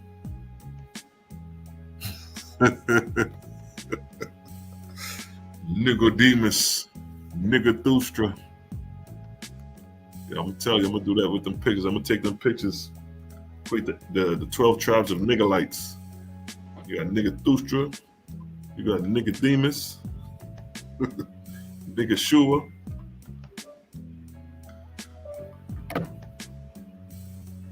And who do we have in the building? Ladybug Delights in the building. What up, Ladybug? Peace and blessings to the fam. What's up, boss man? What's up? My dad. Happy holidays to you and your family. Same to you. You got the page open. I can hear the echo. I just shut it. Hold on. Oh, it's on my phone. Hold on. I was looking like, where is that coming from? Yeah, it sounds better now. All right. We got Ladybug in the building. For those who don't know, this is one of the actors in Atlanta's Ugly. You know what I mean? One of the hottest web series in the city. She's part of the Black Royal family. I ought to show one of your clips real quick. Let me show one of your clips. Hold up. Should I show the one where you in the jail? I don't know. What do you say? Want to show them something? Yeah, you can. I said, what you want to show them something? I'm in the jail. Yeah, you can do that. The previous one or something earlier? Was y'all in episode one? No, y'all was. You know which one to do? I like the one in season 2.0, episode 5. It's 6, and I'm gonna tell you the time: 6.05. You know this thing don't pay. You said episode. You said hold up. You said episode. You said what season was it? What season? 2.0. Hold up. Episode 5. What the hell? Oh, okay. Yeah, I'm tripping on that shit. You said episode 5. Oh, okay. Yeah.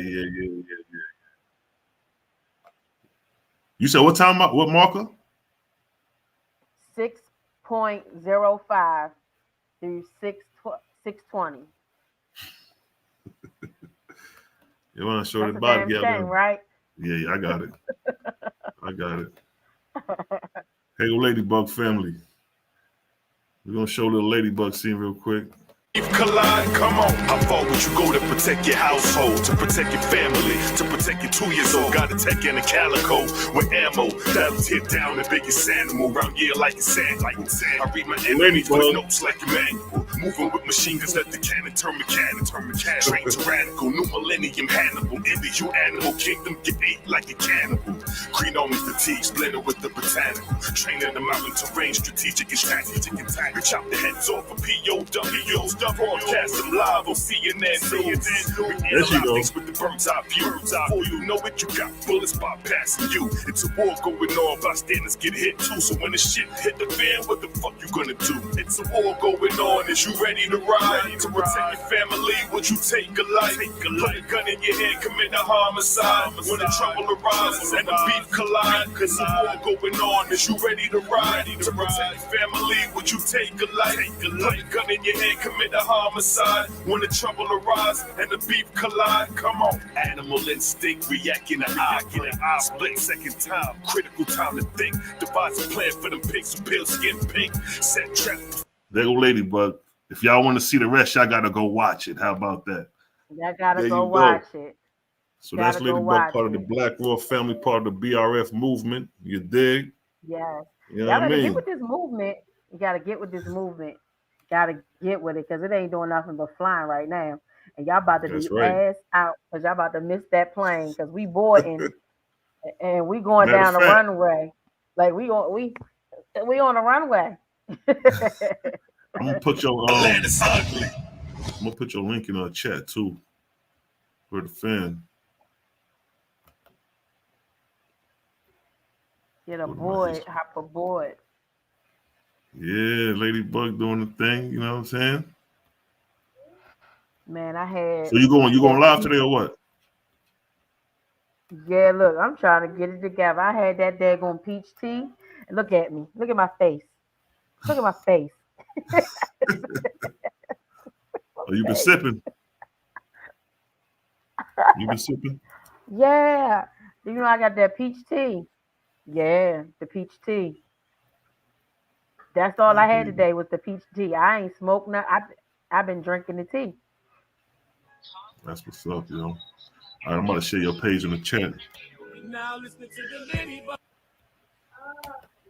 I'm gonna put my homegirl Ladybug YouTube in the chat. Go ahead and subscribe, family. Go ahead and subscribe. Like, share, subscribe. It's good. It's good Yeah, content. you know how we do over here, family. When we say we slow it down, like how Malika Maccabee slowed down the debates and go through it slow. This is basically what she does with the show. She goes through the episodes and slow it down, say what's going on, the plot twists, and things of that nature. So go ahead and subscribe to Ladybug. You know what I mean? After dark. And then every time I drop an episode, she go live and we talk about the show. So yeah. So tell them what you got going on. Tell them what you got going on with your drinks. Oh my gosh! If you are into alternative holistic health, I am a THC infusion chef. Okay, yes, I take THC and I infuse it into any and everything. Like that's what I was just telling him. Like right now today, I have a peach tea, and it's called Mary Jane Peach Tea. It's 100 milligrams of THC infused into peach handmade tea. Um, if you're looking for that metal list, if you're suffering from pain, cancer, AIDS, sickle cell, all of that, any of that recreational, I am your chick. I am Ladybug's Delights. Reality didn't have a few of my drinks. He didn't Yeah, I have some co-sign. snacks. I had a couple of the drinks and I can testify that the lemonade is my drink. It snaps. It goes in. All of them you gave me. The tea, everything was good. You got the website yet? Yes. You ain't got the website yet. No. I'm gonna drop But you got the Instagram though. Ladybug. Yeah, Ladybug's Delights. Look me up. I'm saying if you inbox me, I'll I'm gonna put your Instagram. I'm gonna put on the respond. I deliver. I ship. I do catering. Yeah. I'm gonna find your Instagram and put it on there in the chat. Yeah. Yeah. Oh, yeah. I was cooking and drinking this morning. Shoot. It's Ladybug's Delight, right? Yeah, that's it. Ladybug's Delight. Yep. Yeah, I'm gonna drop this in the chat, family. You know what I mean? Y'all gotta definitely check it out. Check it out. Check it out. I'm telling you, it's good for you. It's definitely looking for, you want to drink it, to be mellowed out, to get through your day without having to, stop and roll up. Yes, get a drink, get an infusion drink. Get that liquid fusion going. 2 lemonades, 2 teas. Yes. You got any bottles on you now, like the show? Will nobody ever know? Will nobody know? You got any bottles on you to show? Hold on.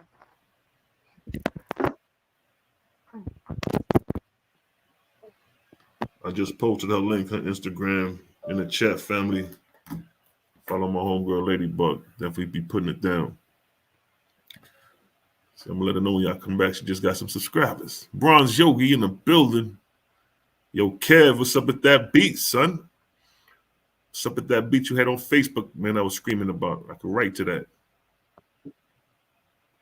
All right, she got some of the product right here. So go ahead and go in on them and explain what you're showing us. Okay. I don't know Can if you you hear heard me. me? You ain't even hear what I said just. So I was about to say, What just you go ahead say? and explain.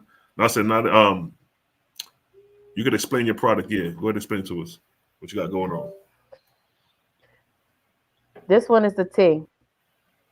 This one is the peach tea. Like actually, yeah, this is the Mary Jane peach tea. So as you can see some of the it's Yeah, I infused. It's drunk that. infused It's with excellent. THC. It's excelente. And yeah, and it basically is just like I said. So people who suffer with pain management, instead of always getting that fentanyl patches and all the medications and stuff that they put you on. I have a friend that got stage 3 cancer. Is what made me step into infusion things to help them with their pain management. So you could drink this tea. Just like you can warm it up, drink it cold, and it definitely it's a pain. Definitely a pain reliever. Then I got it. This is my vegan butter. So this is infused with 75 milligrams of THC vegan butter. So plant-based butter. If you like if you're a vegetarian, you weren't vegan, but you still want to put a little bit of THC on. You can do it with anything. Your eggs, your butter. I mean your bread is there. So again, pain management and recreation. We got honey. So you like to do your teas or you got French toast or anything that you want to put honey on. You got THC infused honey.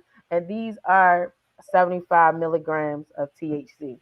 So be careful. I mean, don't be just thinking like, oh, it's just regular honey. You definitely gotta pace yourself. I'm just letting you know, just gotta pace yourself. And I have olive oil. You can use that for frying, cooking, salads, um, glazing your meats, marinating olive oils. Again, they're all THC, and this is the regular butter. Yeah, well, this one is mine, but this is can of butter. So cookies, bacon, all types of stuff. Yeah, this is the butter, and as y'all can see, look, that's yeah, that's that Yeah, good that butter old snapping. I infused had that too. I THC. had the butter too.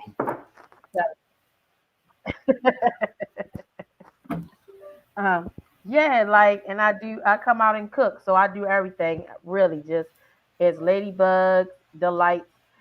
Hit me up on there, and we can talk about it. Like I said, I could ship, I could come to you and cater, I could always pull up and have a pop up shop, anything. Just let me know. It's definitely worth it. It's worth it. Get with these Yes, listen. alternatives. Don't be stop with these little man made things. Yeah, stop with That's these right. little man made things. Get with it works. It definitely works. Shoot, we was living without medication before. They trying to kill us. That's right. That's right. So let them know you do your podcast as well. When you podcast show. Okay, so Ladybugs After Dark. I am. It's a podcast, and I cover Atlanta's Ugly. If you are an Atlanta's Ugly fan, I am your go-to person. I am going to keep you intrigued. I'm gonna keep you entertained. I'm gonna give you the updated scoop. I'm gonna fill you in on. We're gonna break down these episodes. We're gonna talk about it. I am your girl, Ladybug 2.1 cast and crew interviews. We have the pull up where, like I said, where we come together with our fans and we just gonna talk about each episode that comes out.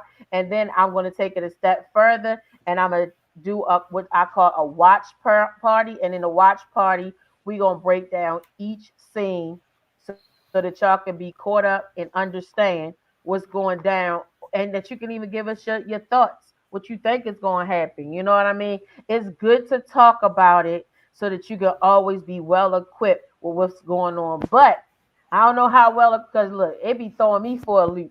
But if we all in this together, we ain't gonna miss nothing, right?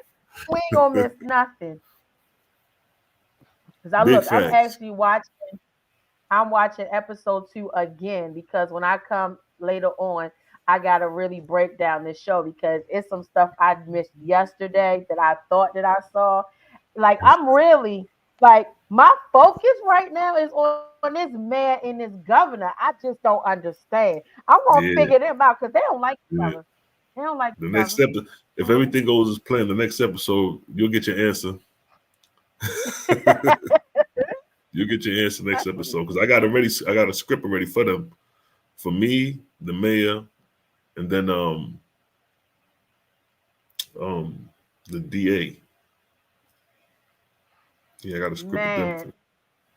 Man, this is good content with these government officials, because I already got my feeling towards politicians and government officials, right? So Right. these characters are playing right into my conspiracy thoughts. You get what I'm saying? Y'all not as clean as y'all trying to make it out to be. And them two DEA agents, you can't tell me that they not about to be corrupt or is corrupt and we just didn't see it coming. That's right. For those who don't know, this lady Man, Bug the we Light, you know what I mean? She part of Atlanta's Ugly. She's one of the actors, part of the BRF, the Black Girl Family. You know, on this channel we basically talk about knowledge and spirituality and history, and we bang on information. But sometimes we'll cross worlds. You know what I mean? Some of y'all probably didn't even know I was doing that film and stuff. You know what I'm saying? So over here we keep it gangster. We keep it, you know what I mean? We keep it raw and uncut. So let me ask you a question, since we over here on the spiritual page. Right. What is your take on since it's Christmas? Was Jesus born on Christmas to you?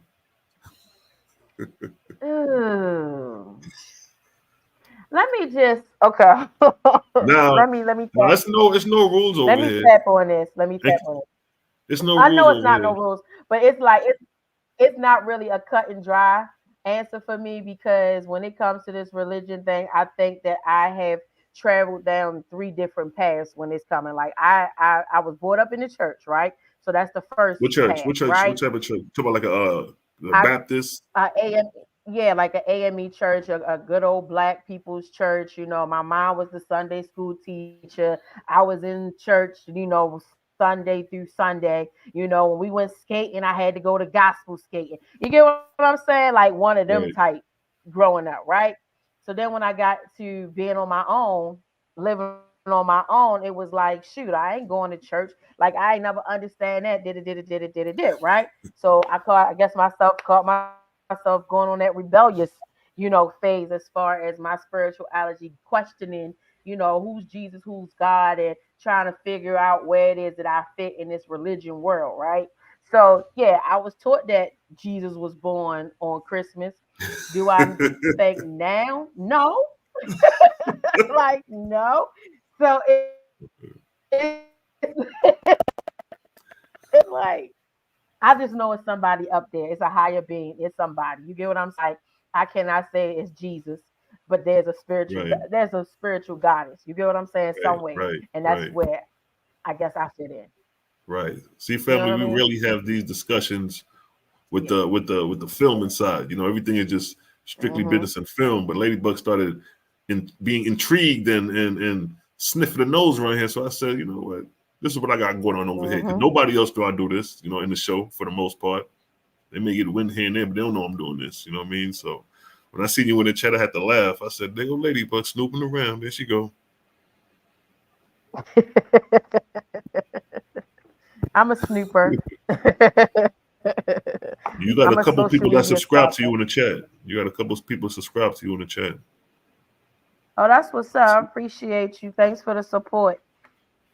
And you need to work on getting a website too. Because if you had a website, they probably would have brought right off the back too. Yeah, I'm gonna try this thing called Wix. Yeah, I helped set it out. Sure, that's what I started. My bid is on. My first website was on Wix, and I made it myself. It ain't too hard to do. Only thing you got to really focus on is just putting in the paying information. You know what I mean? Because like you can have a picture. When you're in the edit of the Wix, you can have a picture of your product, and then you can like right click the picture, and it'll show you where to put the name at, how much, and link it to a PayPal account. So when they click it, they can just automatically pay. I can show you to do all that on that Wix. I was only paying like $20 a month for that joint at the time too, and I was killing it. I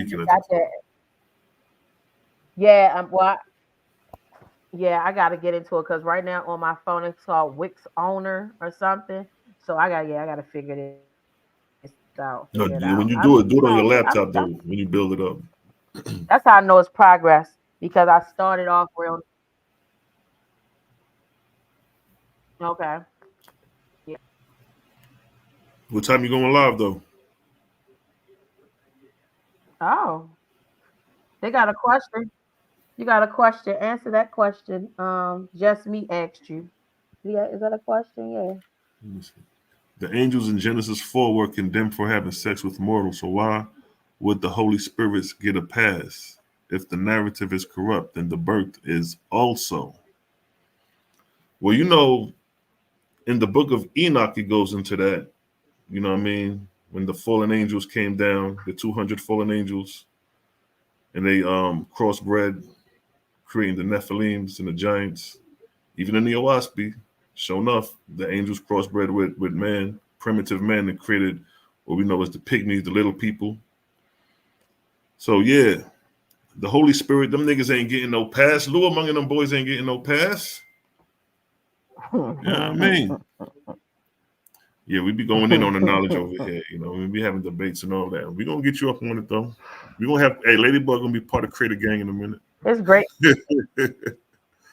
It's great knowledge. I mean, like, it's great knowledge. You got to be open to everything. You get what I'm saying? We always still learning, you know? Like I said, I've been through 3 stages, and you still at the age where you still be trying to figure it out, you know? So, yeah, all knowledge is great knowledge. Tell the people where you from. I am from Baltimore, born and raised all my life. This is my first state living somewhere outside of my city. So what have I been here? How long have I known you? So I've been here for almost 5 years. I've known you 4 out of the 5 that I lived here. Yep. So it's going on 5. Mm-hmm. That's wild. First That's place I what's up. moved to. Yeah. So we gotta be more in the building. Because in Baltimore, Atlanta is like the place to be. You get what I'm saying? It's portrayed like Black Hollywood. It's portrayed like you're gonna make something out of yourself if you move to Atlanta. But once you get here, you figure out it's just like anywhere else. But the path is a little bit easier. That's it. Right. Definitely more smooth and laid back compared to some of the northeastern cities. Mm-hmm. Yeah. Mm-hmm. The path is just a little bit easier. Iman said a Methodist, African and Methodist Episcopal. Okay, all right, that's what EME mean. I know shit. Okay, cool. Yeah. That's Iman right there. That sister right there. She does like the vegan cooking and all that. She got her own page where she do cooking and stuff like that. So that's one of our elder sisters right there. Mm. Oh yes, I'm gonna have to hit her up. I'm gonna jump on off and get myself set up for this evening. What time you going live? I think I'm gonna go about 4:30. Let people, settle in from the Christmas or wherever they're gonna be. A little traffic. So I figure 4:30 will be good. People about to settle down by then. Bet. All right, shoot. I'm gonna tap in when you do. People get on a what? I'm gonna tap in, okay. Yo. All right, good talking to you like always. Ladybug's the life. I got the link here. The link in the chat, bro. All right, should I hit you in the chat? All right, bless up. Had Ladybug come through. You know what I mean? Peace to the righteous gods and goddesses. Yes, family. We've been on 1 hour. That's 1 hour and 50 minutes. All right. Would you say, Kev, hosting is cheap enough to have a website? Yup, right, exact. We're going to get it straight. We're going to get it right. Would you say, Kizzy, you only 5? You short. Okay, you a shorty. Okay.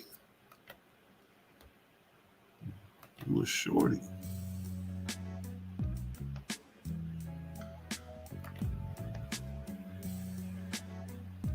What's the vibes, fam?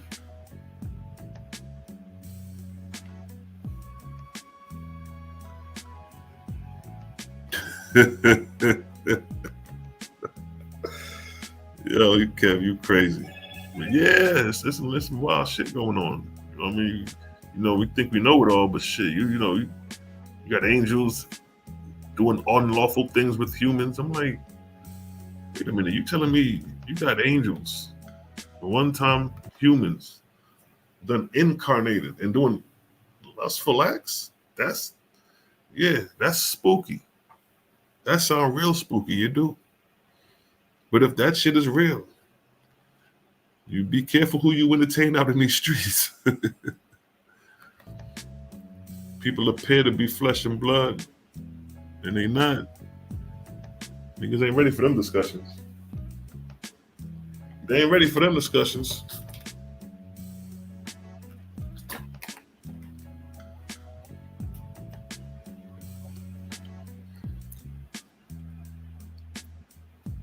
Yeah, that shit is creepy, yo. Even the OAHSPE like, yo, the angels was walking among men, and men knew it. That was in the story of Abraham. Let me find out. That shit is spooky. All niggas can't say, oh, see, look, he's saying the OAHSPE. Nigga, all this shit is spooky. The Bible got spooky shit in it. OAHSPE got spooky shit in it. Kemetic doctrine got spooky shit in it. Everything got spooky shit in it. Dealing with the seen and the unseen, the terrestrial and the celestial. But for them to come back and incarnate and do things unlawfully to mortals. Now, incarnation and reincarnation are not the same. Incarnation is just basically when the spirit or the angel turns tangible or becomes visible to the sight to see. But he ain't go through the womb and be born again. To incarnate is when you die and your angelic body is shown to a person. You incarnate before them. It's like appearing and disappearing, that whole thing. All right, where we at? That shit that we talk about Sodom and Gomorrah.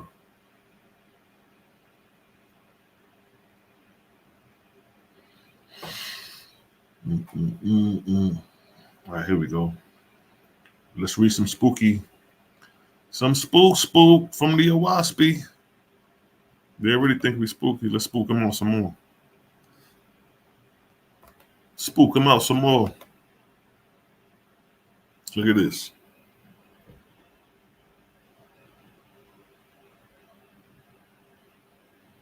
This is God's first book, chapter 9, verse 5. Let's start from here. God said to Abraham, behold, it is an easy matter to communicate with spirits, but to judge righteously regarding them is not so easy. For which reason, you and your wife and 100 picked men shall go down and visit Sodom and Gomorrah in the valley of Siddim. And Abraham and his people went as commanded by God and visited the cities of Sodom and Gomorrah.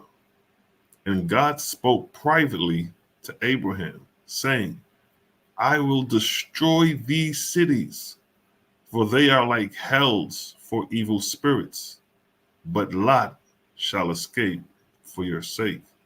So the purpose of God destroying the city is not he's destroying the city out of anger and passion. He's destroying the city because what? For they are like hells for evil spirit. So by God destroying the city, he's clearing up hell. And we already got the restoration, how spirits and evil spirits are weaned from evil and restored to sent back to do righteous works. So when God destroys a city, he's not doing this out of hate and passion or emotion because you're not following his laws. He's seeing that these evil acts or evil spirits are affecting others and it's going to spread like a wildfire. So in order to, stop it from spreading, he'll destroy the city. Right? And when they came to Sodom, behold, angels walked among the people, and the people knew they were angels, but were indifferent regarding them. And there were laws made by Bira, king of Sodom, regarding the behavior between angels and men. Look at this. Look what the fuck going on. Look what this shit's saying, bro. This shit is telling you angels was walking among people and people knew that they were angels. That now you got to consider, what if this is going on now? How do you know? And keep in mind, OAHSPE tell you what an angel is. An angel is a one-time living person. So you got the spirits of the dead, clothed in semblance, appearing to be flesh, walking among the living. Ooh. It's getting spooky. Wee. But now look at that. So this shit, like, you know what I mean? So it's like, come on, like, you trying to tell me, like, spirits of the dead walking around this motherfucker?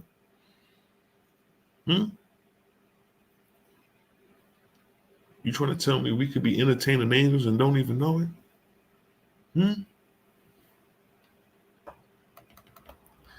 And Abraham, being pressed by the presence of God, said to his people, behold, there are angels that love to dwell in lust and to partake with mortals, to eat with them, to lie down with them, and to partake in all ungodly pleasures.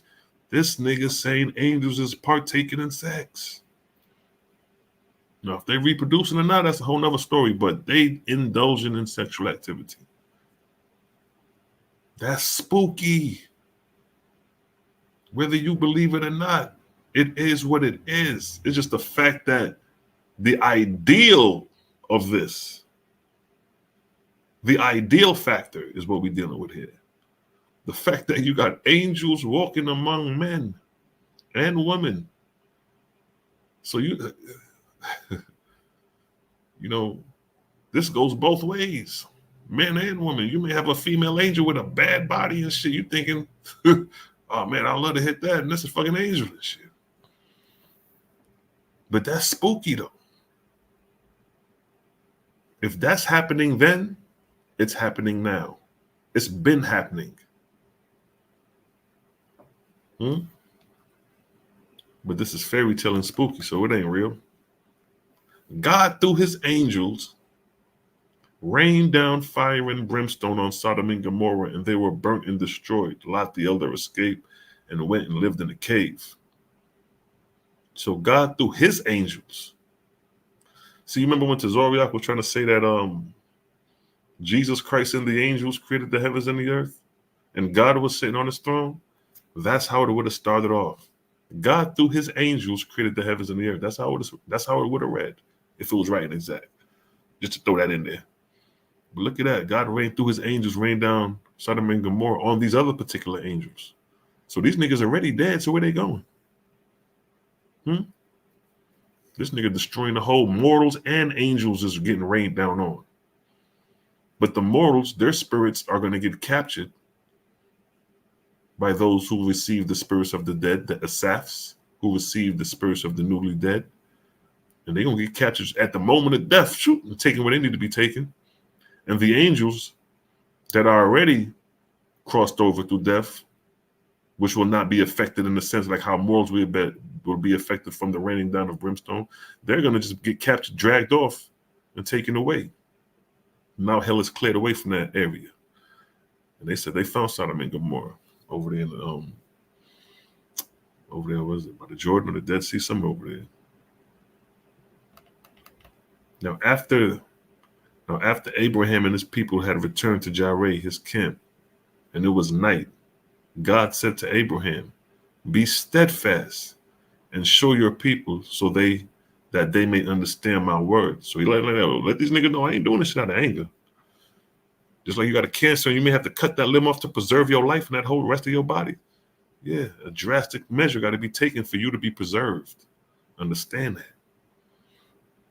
And this is when it comes where Abrahams get tested. Hold on for a minute, family.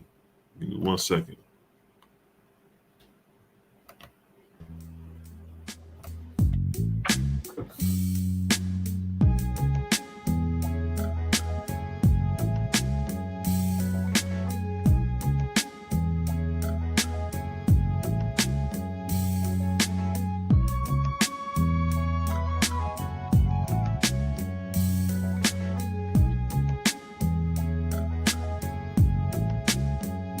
It's a blood clot vibes.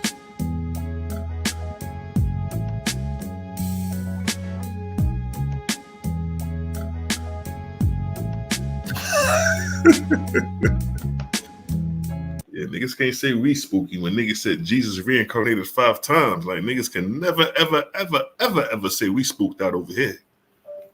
You got top Hebrew Israelites talking about Jesus reincarnated 5 times. Stop it.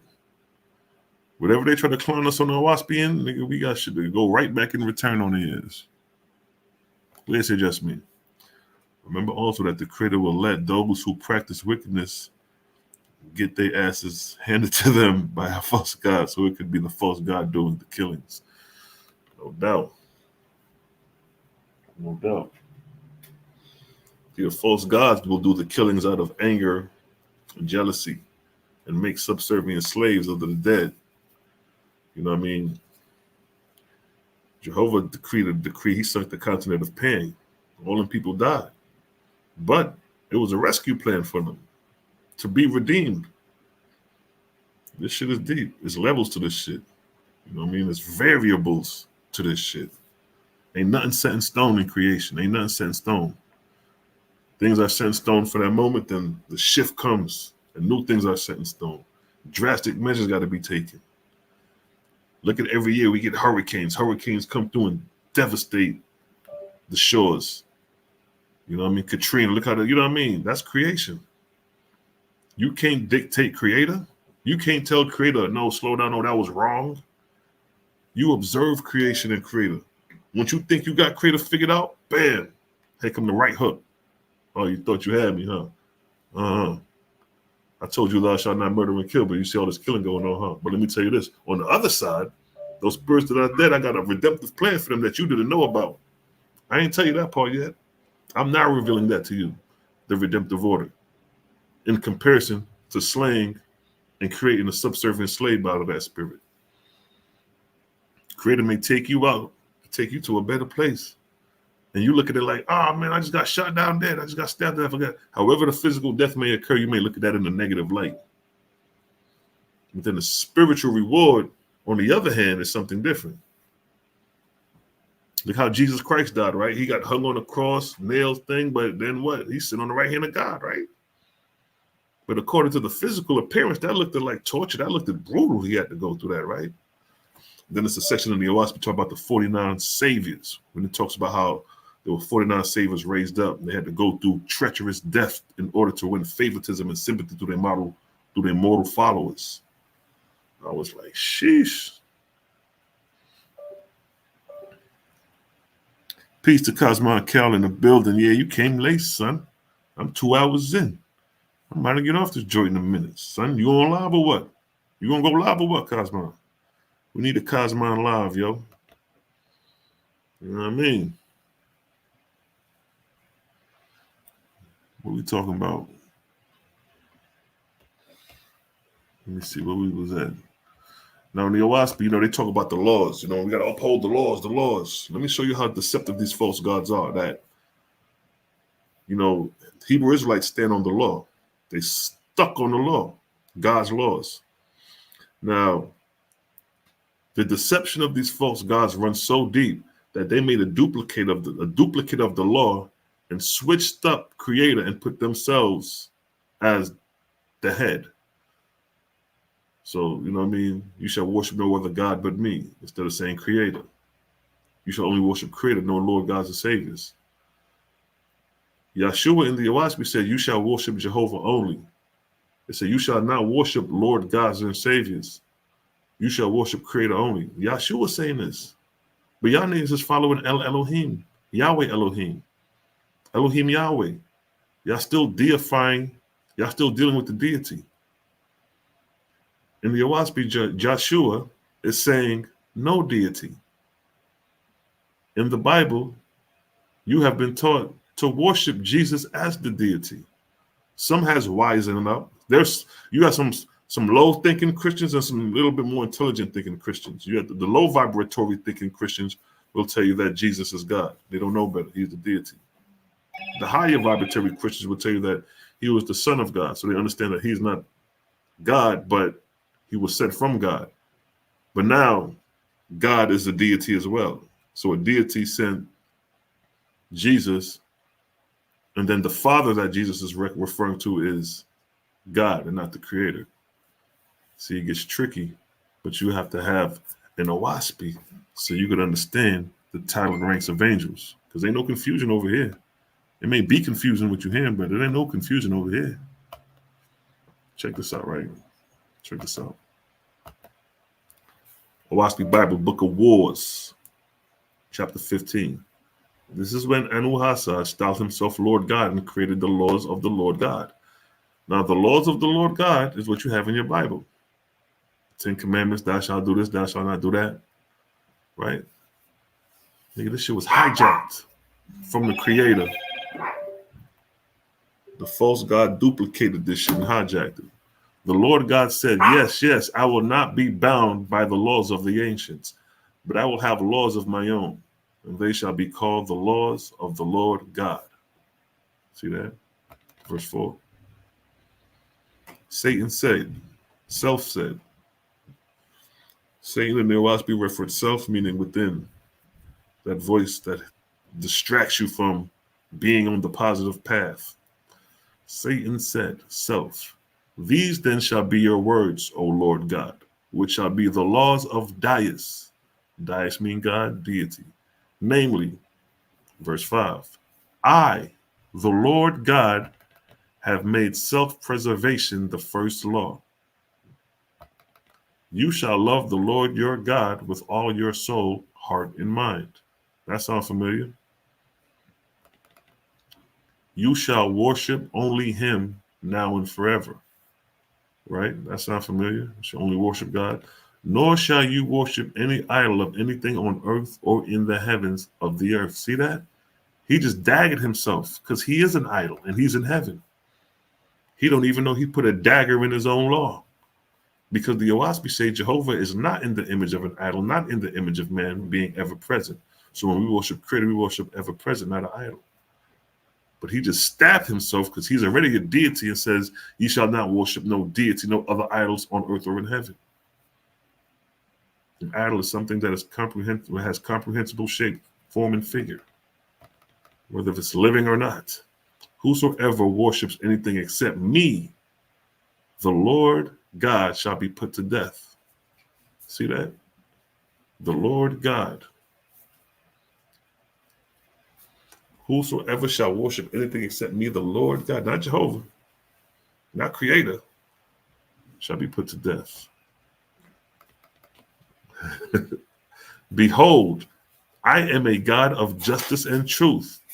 I am a God of what? Anger, vengeance is mine. Now you know where this came from. It didn't come from the Creator, nor did it come from true God, rightful ruler of heaven and earth. It came from this false God, Anu-Hasa. He put that in the air. He put that in the air first, within the last 6,000 years.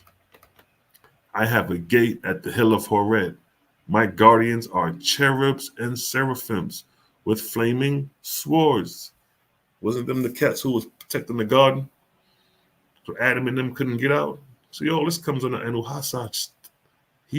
Anu-Hasa is the one who gave you the story about the cherubs and the seraphims and the flaming sword in the Garden of Eden. He gave you that. Verse 13. Whosoever raises his arm against me shall be destroyed. To do my will is the sixth law.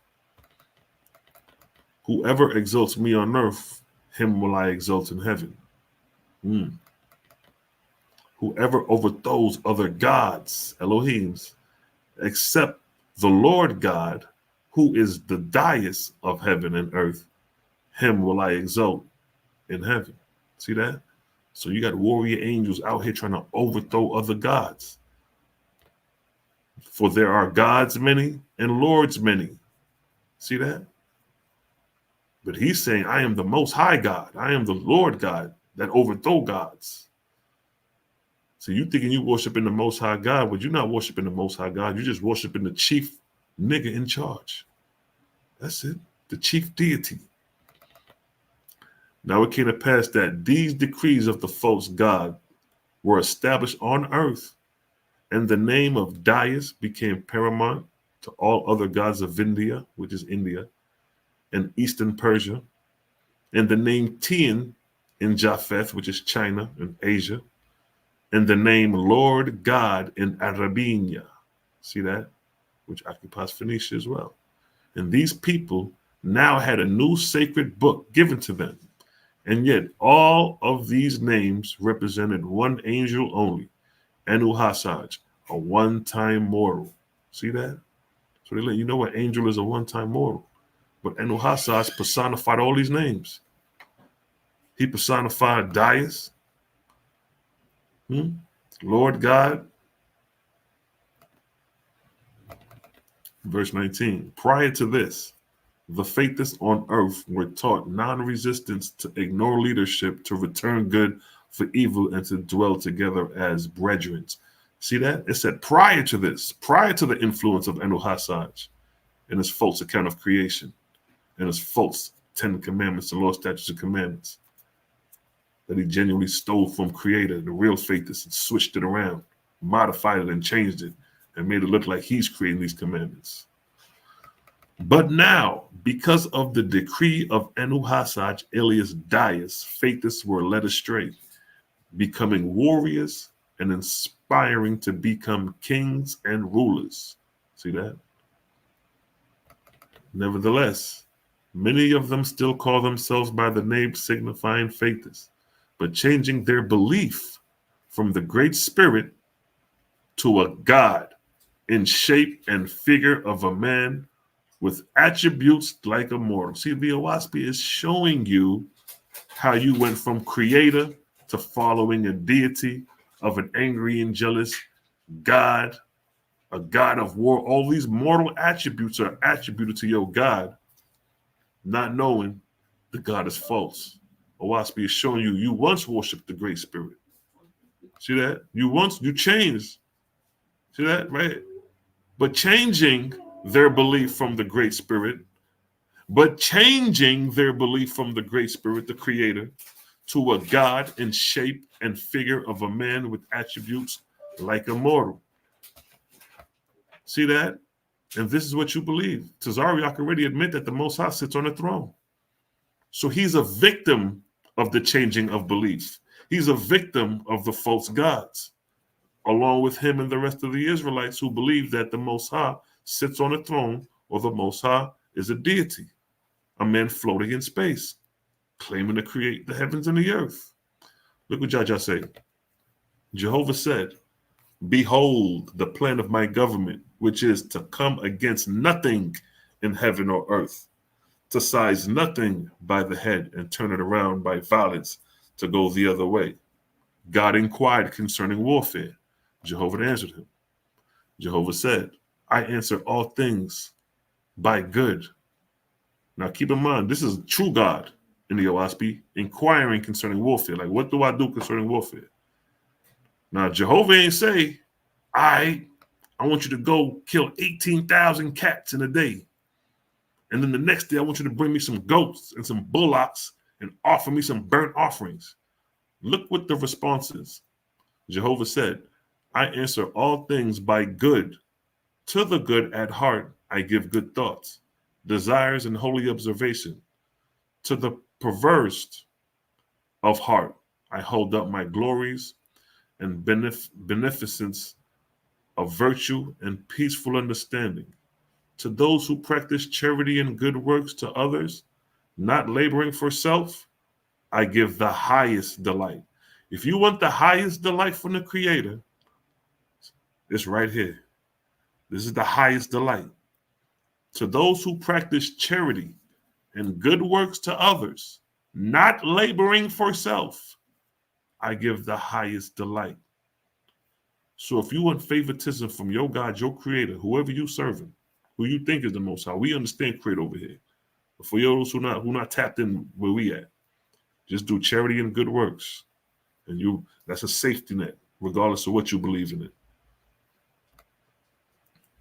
What did he say?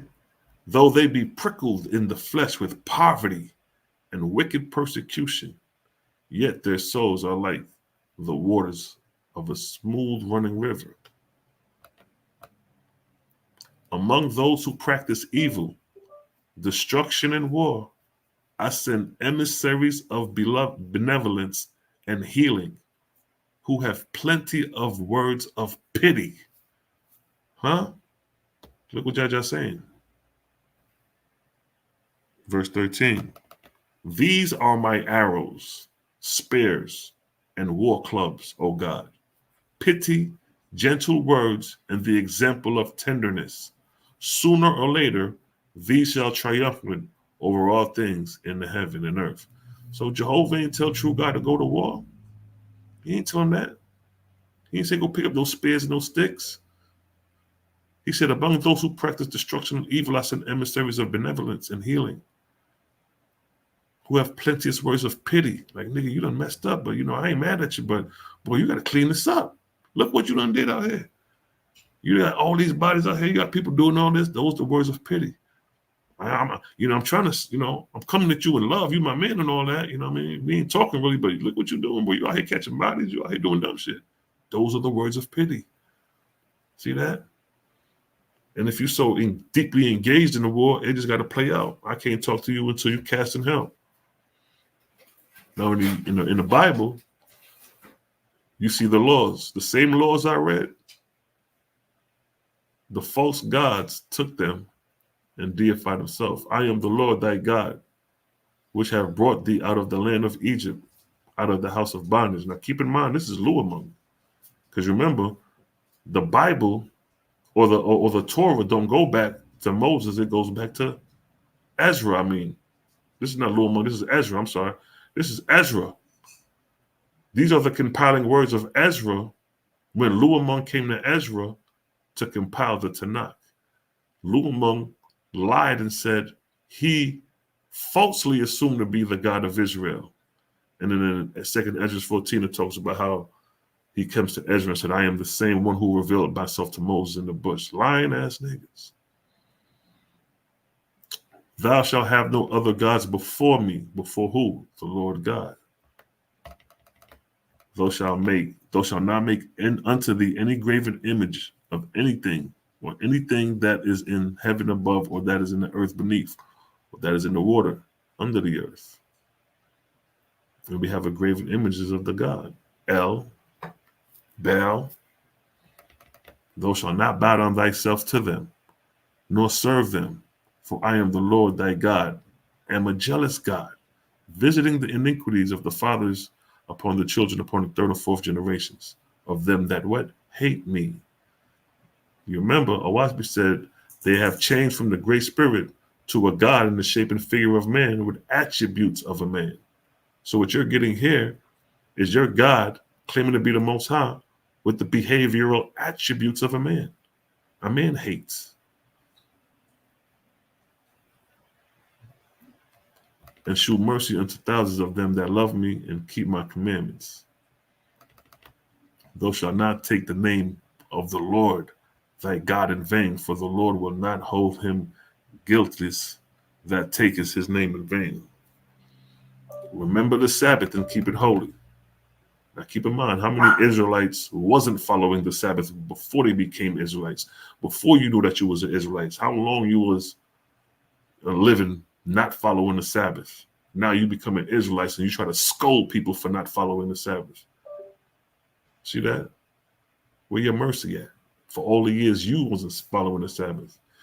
If you came into the truth when you was 25, that's 25 years of you not following the Sabbath. So you got 25 years of following the Sabbath before you could even talk about not following the Sabbath. 6 days thou shalt labor on it and do all thy works.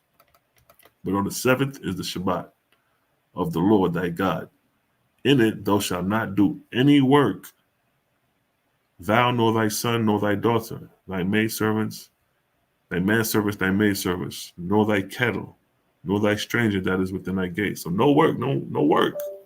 These niggas out here on a corner preaching away. That's work. You ain't in the house chilling. Every Sabbath, these niggas break the law. Thou shalt not work. Or they'll try to say, well, that's not work. We're preaching the word. That's not working. That is work. Some of you niggas got a bucket collecting money. Collecting money on the Sabbath.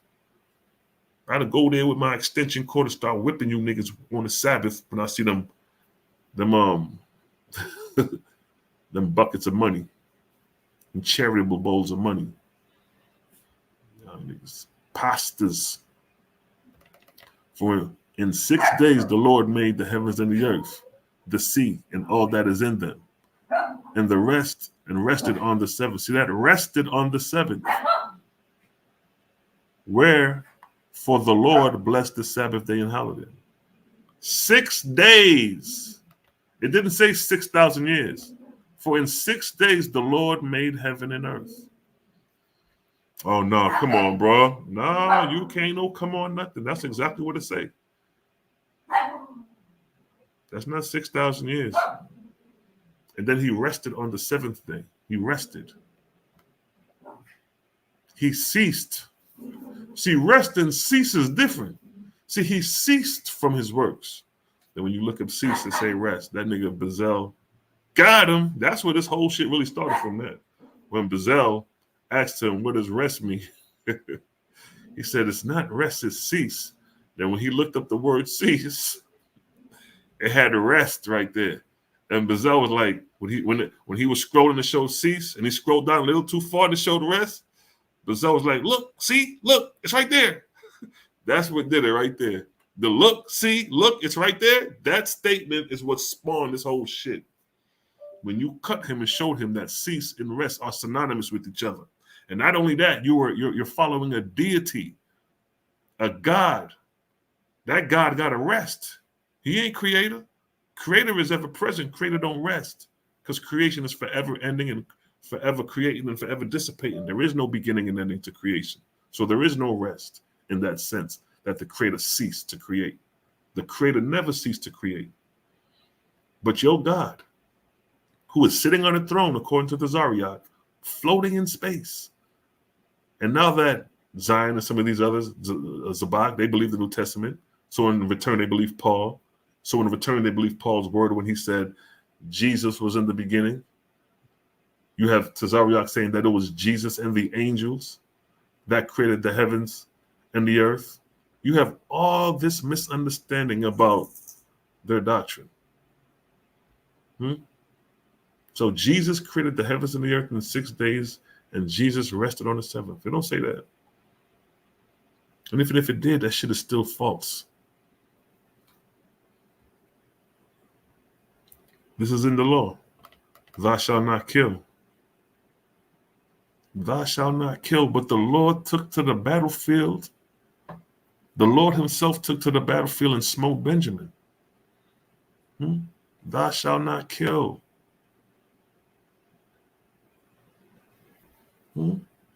Thou shalt not bear false witness against thy brother. Who was it that lied about Joseph? Yo, let's just say a wild beast killed him, and they went back and told his daddy a lie. Bearing false witness. Rebecca, hey, told Jacob, yo, go put on your brother's jacket and get his blessings. And then when Jacob go to Esau, you seem like Esau. You feel like Esau, but you sound like Jacob. You're deceiving your father. Thou shalt not bear false witness against thy neighbor. And that's your neighbor, not your dada. You bear false witness against your dada. Thou shalt not covet thy neighbor's house.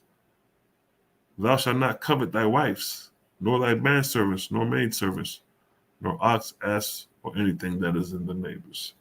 So these laws you see coming from this God is still false in fact. Because he's not bigging up creator, he's bigging up himself. Himself. Him bigging up himself. Him want to be God.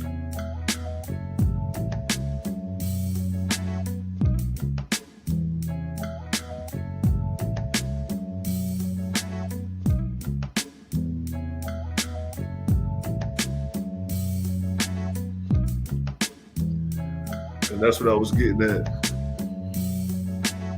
That's what I was getting at yesterday when I was reading when the Samaritans and the returning exiles was beefing under Zerubbabel, how they was beefing for Zerubbabel and them boys laying the foundation of the temple. The Samaritans are like, let me help you. Like, nah, nigga, this is our God told us to do this. The Samaritans are like, well, our God told us to come help y'all. You know what I mean? And all that's under the Persian influence. That's crazy. That's crazy there.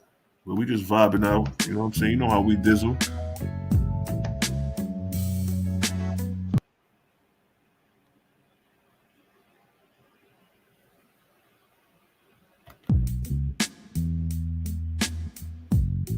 Well, no, you are.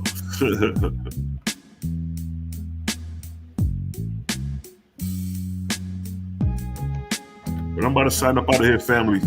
It's always a good vibe with the family. You know what I mean? I'm gonna rise up out of here. See what go on. You know what I mean? Create a gang in the building.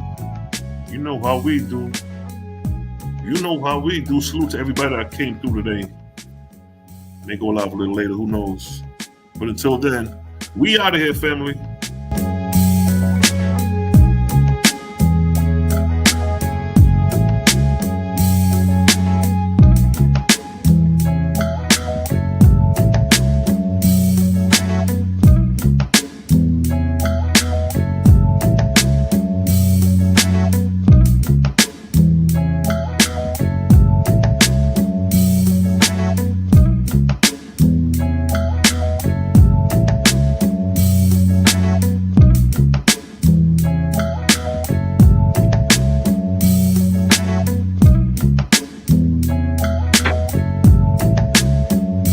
It's a blood vibes.